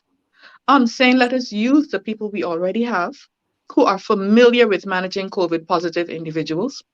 We could also have used young medical students because we do acknowledge that most of the individuals, most of the EBC officials on polling day are volunteers anyway. So we could have used all of our medical students. We could have asked them to volunteer. We could have asked our young doctors to volunteer. We could have asked our nursing students to volunteer. We have the dental fraternity. We could ask the dental nurses to volunteer. Take, for example, dental nurses. Every day in our clinics, we treat patients. We ask them to remove their mask. Dentistry must be the only industry where individuals are asked to take their mask off. And we operate within 12 inches of all of our clients. But because we observe such strident protocols, we consider ourselves to be relatively safe. And I do not know of any incidents of COVID transmission between the patient and the dentist or dentist to patient because we are well versed in managing infection control. So it is not as though we do not have a steady flow of individuals who are well versed in infection control. If the EBC had been so inclined, from the time the election was called on December the 27th, they could have put in place provisions for COVID positive patients to vote. And I am certain that the country would have been only too happy to partner with them in being as inclusive as possible. But from the beginning, they took the position that we're not going to accommodate these individuals. That saddens me because I don't see this as just an unfortunate incident. I see this as willful. I see it as willful. And that is why, in the strongest terms, I will always condemn it. I am not happy. It does not sit well with me. I see it as a stain on our election, our very first election as a republic. And there is a stain. That is not the Barbados that I know, and it is not who I am as a Barbadian. You know, this is, I'm here shaking my head and listening to you and getting, you know, even more information on the topic. I mean, just at just gut level, I just felt that something was, doesn't seem right. And to see that it was possible for the government to actually, in the same way, I mean, the directives were adjusted for the Republic as well. You know, and for Christmas, as you said, and for when we had the shopping day, you know, all these things that happened, the no VAT day, you know, lots of things happened in the holiday time. So it could have very well have been relaxed for polling day. I have with me also Mr. Nigel Newton, and I'm really hoping that his microphone is ready and working properly. Good night, Mr. Newton. Good night. Good night. Are you hearing me? Yes. Okay. Can you hear me well? Yes, indeed. I hear you clearly. Yes, I'm. Okay. And wonderful. There's a little feedback, but we're going to I don't know if it's just on my end. Every time. I want to hear your thoughts on this one. I am not sure where it's coming from. Is it a very loud feedback? The feedback occurs whenever I speak. So, but it's fine on yours. So, can you give me your thoughts on this thing? About COVID-19 patients, whether they should be allowed to do. Well, as the AGARD pointed out, if and make the necessary adjustments for all of those activities, why not for the COVID-19 patients or the persons who are suffering from COVID-19? It seems to me that there is some nefarious about, you know, because I made all those changes or adjustments for those patients, and it baffles me as to why nothing can be done for the persons with COVID-19, because they didn't make themselves. They're not responsible for their condition, as Dr. AGARD pointed out. We have wherewithal where we can provisions for those persons. So it baffles me why they are not allowed.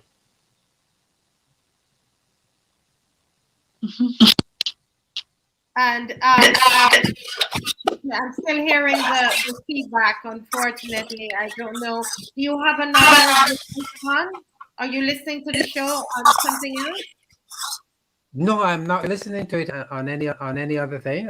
It's just my tablet on. Nothing else is on, and I can't pinpoint exactly coming from. Yes. Ooh, let me just wait. I'm gonna ask. We're gonna try the sound for Mr. Newton and bring him right back. Okay, so Dr. Agard, listening to you, as I said, actually Ian Bartlett is here saying that it feels like malice intended. We don't know, but we have to ask the questions on exactly why, and wonder,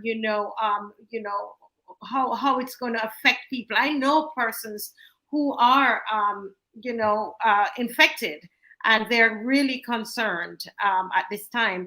And it seems like it could be about anywhere between 15 to probably 20,000 persons, citizens, who would not be able to vote. Absolutely.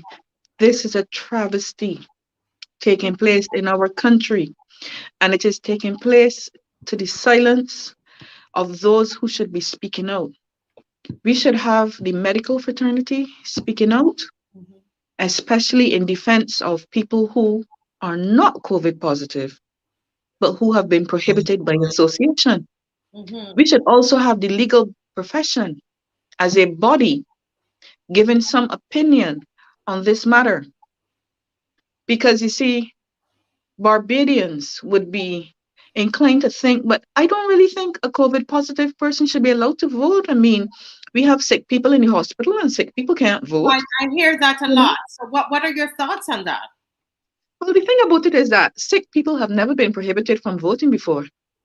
People at QEH have never been prohibited from voting. People at QEH, you could deliver a baby polling day in the morning, and if you feel strong enough, you could discharge yourself, and once you get to the polls by 6 o'clock, you can cast your vote. You could have surgery, and if you are brave enough, you could go and cast your vote. You could also discharge yourself if you are so inclined and go and cast your vote.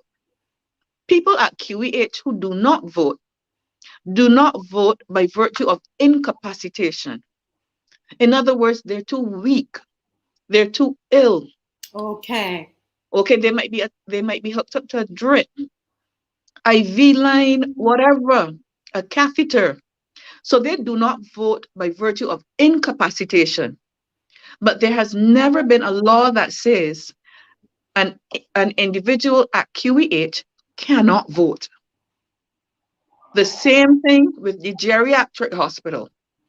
In fact, I will say to you that as a former parliamentary representative, as a former candidate who participated in an election, I know that we organize drivers on election day to get out the vote. Get out the vote. We make sure that our seniors are out. We make sure that our disabled are out. We make sure that the infirm that might be inclined to vote get out that vote. We arrange all kinds of transportation to make sure that these people are able to vote. So the argument that a person from the geriatric hospital cannot vote, that is incorrect. Because you could go if you're allowed, if they're allowed, you could go and you could get your relative and have that person vote. Now, a person in the psychiatric hospital cannot vote because there are certain prohibitions to voting. You cannot vote if you're incarcerated, and you cannot vote if you are not of sound mind. And that is part of the Representation of the People's Act. So those are the areas where there have always been prohibition. However, there has never been prohibition of people at QEH. They may be incapacitated, but not prohibited. Prohibited, right. And I think that's where we're seeing the difference here, because I would see that on social media a lot, saying, well, what happened with the people at QH? And I think that the public needs to be educated. And I'm thanking you, a dentist who's taken the time to do this. We should have the law fraternity coming out to really educate the people. And I want to thank Michelle Russell, one of the lawyers who's trying to do that. And unfortunately, I know her and another lawyer, they were trying to to get an injunction and didn't get it in time, but there's, as I said, the Barbados Sovereignty Party. They have filed an injunction, and we hope it's not too late to allow these people to vote. Dr. Veronica Evelyn is still with us, and we just have another couple minutes, about 5 more minutes on the program, and I'm going to just bring her back in the studio. Dr. Evelyn, so do you have any thoughts on this particular issue? Do I have thoughts on this issue? Very much so. But I think Dr. AGARD spoke for me. I would like to add, though, that this is our first election after becoming a republic. We had a charter. We boasted on a charter. Yes, we say, okay, this charter is here. But look at this. Article 3 says, every Barbadian has a duty to participate in the economic, political, and social life of Barbados as an expression of active citizenship. Every Barbadian has the right to vote and to run for public office in accordance with the laws of this country.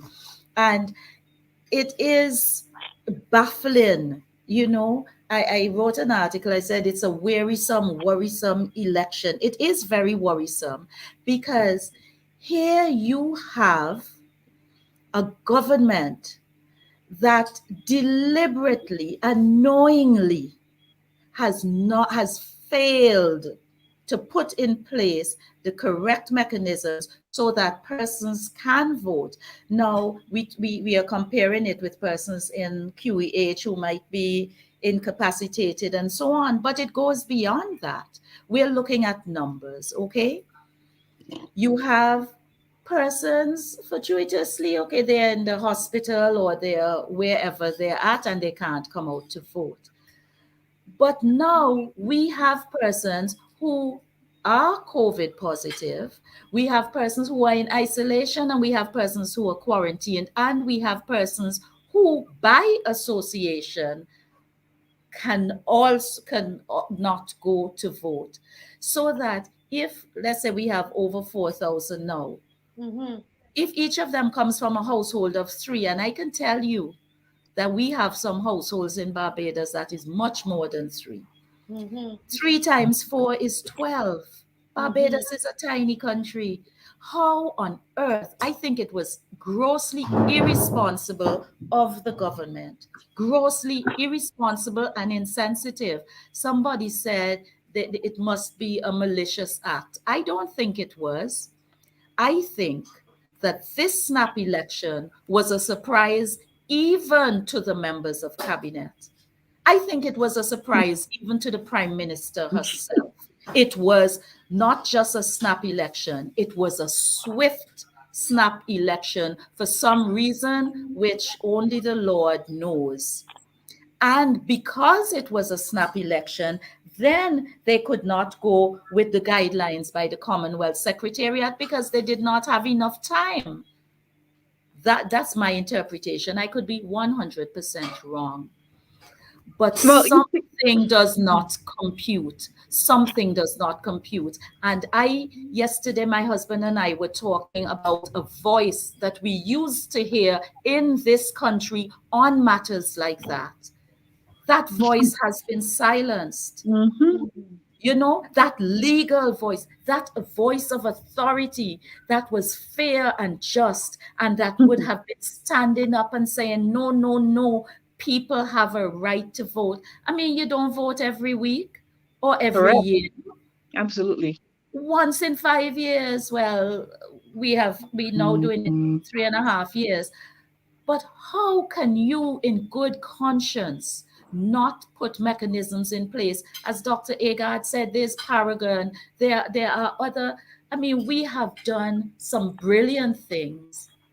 Why can't we be brilliant in this? Why can't we put aside this emergency order for such an important and singular event? And I say singular because this is our first post-republic. We haven't been a republic for 2 months yet, you know.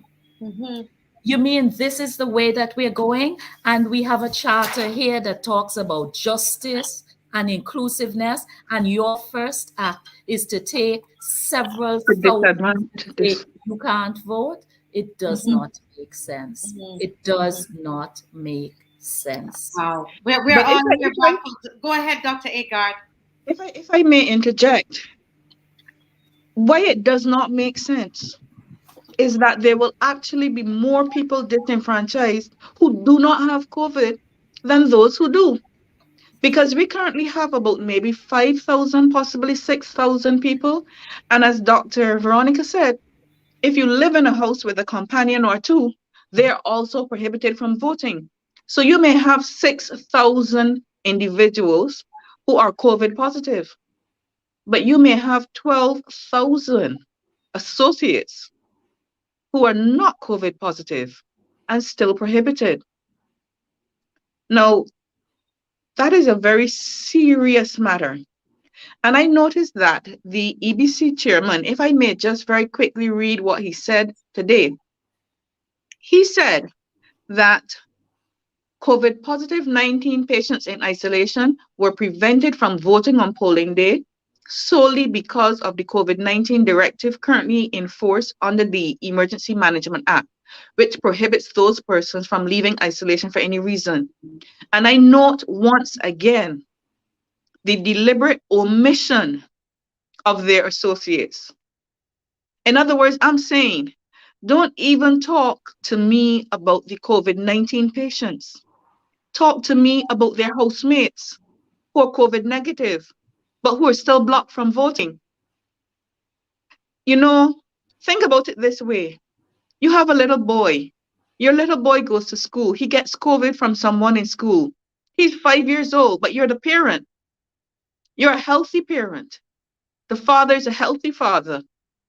But the child, 5 years old, you cannot vote by association of having a COVID positive 5-year-old child.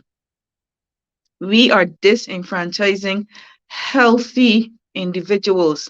And in a small country like Barbados, if we find that there are between 15,000 to 25,000 individuals on polling day who have been disenfranchised and blocked from voting, they will constitute between 5 and 10% of our voting bloc.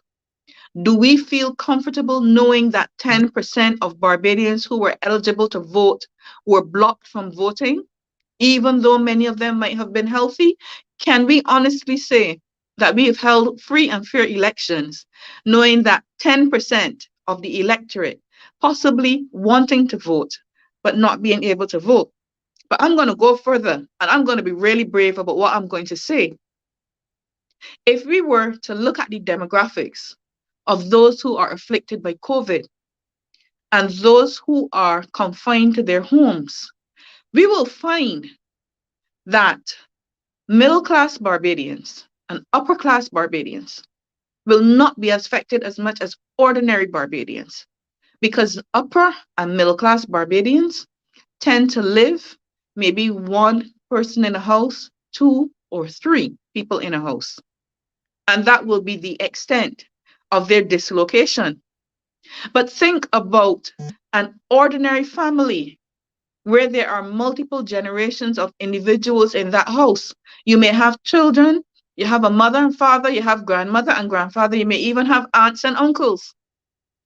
And in one house, you could easily have between 8 and 12 people affected.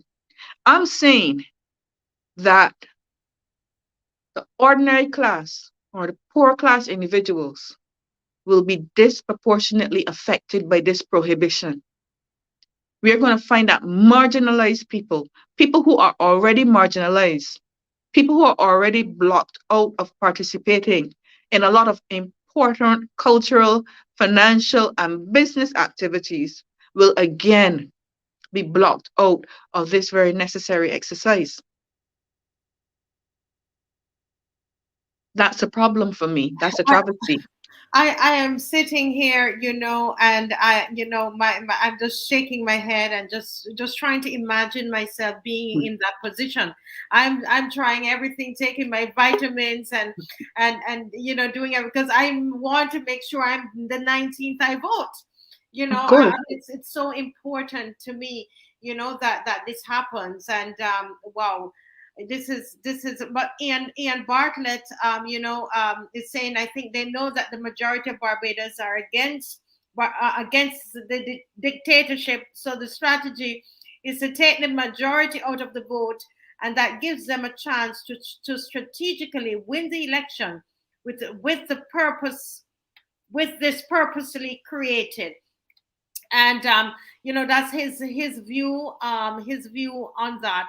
But you know, we just have a couple minutes, so I want just a minute each from you, just to give your final word, literally a minute.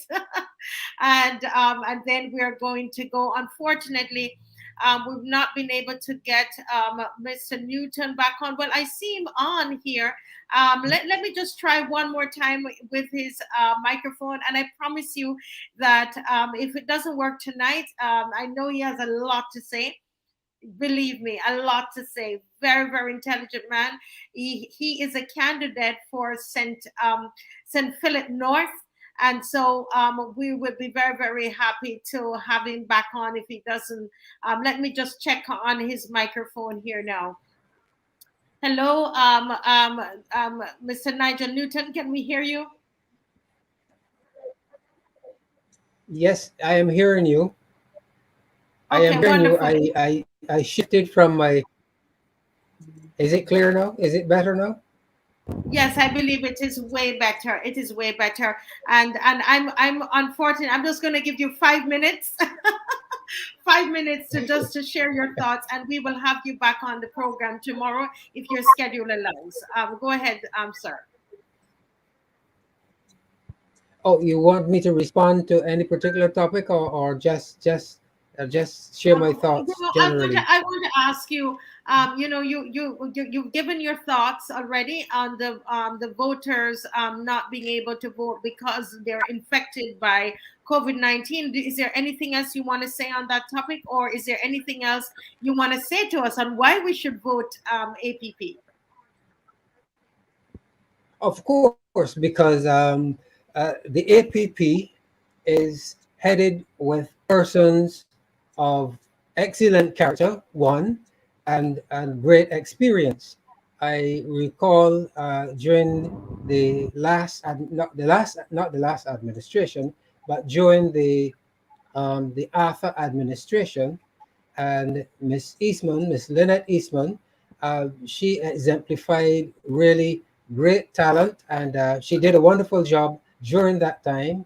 And I think that she is bringing all that talent to the UPP 1 and 2, and I think her heart is in the right place, and she has a love for Barbados, and I do admire and respect her for the emphasis she places on the condition and the plight of the young men who are before the court.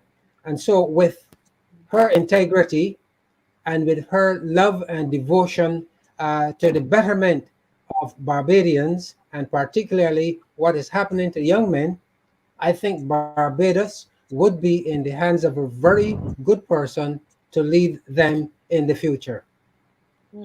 Excellent, excellent. Well said, well said. And what would you want to say, you know, to Barbadians who, you know, at the moment right now, as we were talking about before, they are infected. I have so many friends who are infected with COVID-19 and not able to vote. Is there, in our final few minutes that we have remaining, what do you want to say to them? I would say to Barbadians that since 2018, we have been under siege. And, you know, the kind of leadership that we have been subjected to uh, since, um, since 2018 is clearly unethical. And it is about time we recognize that we are in a catastrophe. And it is time that we wake up, stand up, and get ourselves from under that catastrophe. And the only way to do that is by voting or downloading the app, I must say, installing the app, and putting the app to work for them. The APP, the Alliance Party for Progress. Ethical leadership is what we're going to be bringing to Barbados, and good governance. Great. Wow, that's it. That's it. A good point to end on. Install the app. Install the app. All right. Download the app first. We have to first download the app, install the app, download the app, install the app, and put it to work. And put it to work. And tonight the APP manifesto, was launched, and I'm going to put the site that you can go to, and you can review the app manifesto in your own time by visiting this particular site that is right here on the screen, and it's also in the comment section. And spend the time to read and make up your mind on your, whether you're going to install this app, and we hope that you do. All right, so we're going to say, could you repeat, Mr. Newton? I said I am part of the app. I am in the app. Yes, part of the app. And Mr. So I Newton, would not have to download. He is the candidate for St. Philip South, and so those of you who are listening, all of his, I believe, his manifesto and what he plans to do for St. Philip South, you can find that on the Facebook page. And also on the YouTube page, the app YouTube page, you'll be able to find more information. And we're hoping to have Mr. Newton back tomorrow. Okay, guys, thank you so very much. You have been so wonderful being with us to the end. I mean, we've been going from 6 o'clock. So thank you so very much, guys. God bless you. And thank you, Dr. AGARD, for coming on. Dr. You're welcome. Veronica Evelyn for coming on. Your troopers, I know guys are out in the field, and they still found the time to come on. Thank you, Mr. Newton. God bless you to those who are watching tonight. God bless you. Bye-bye. Thank you. Thank you. Good night. Thank you. Good night.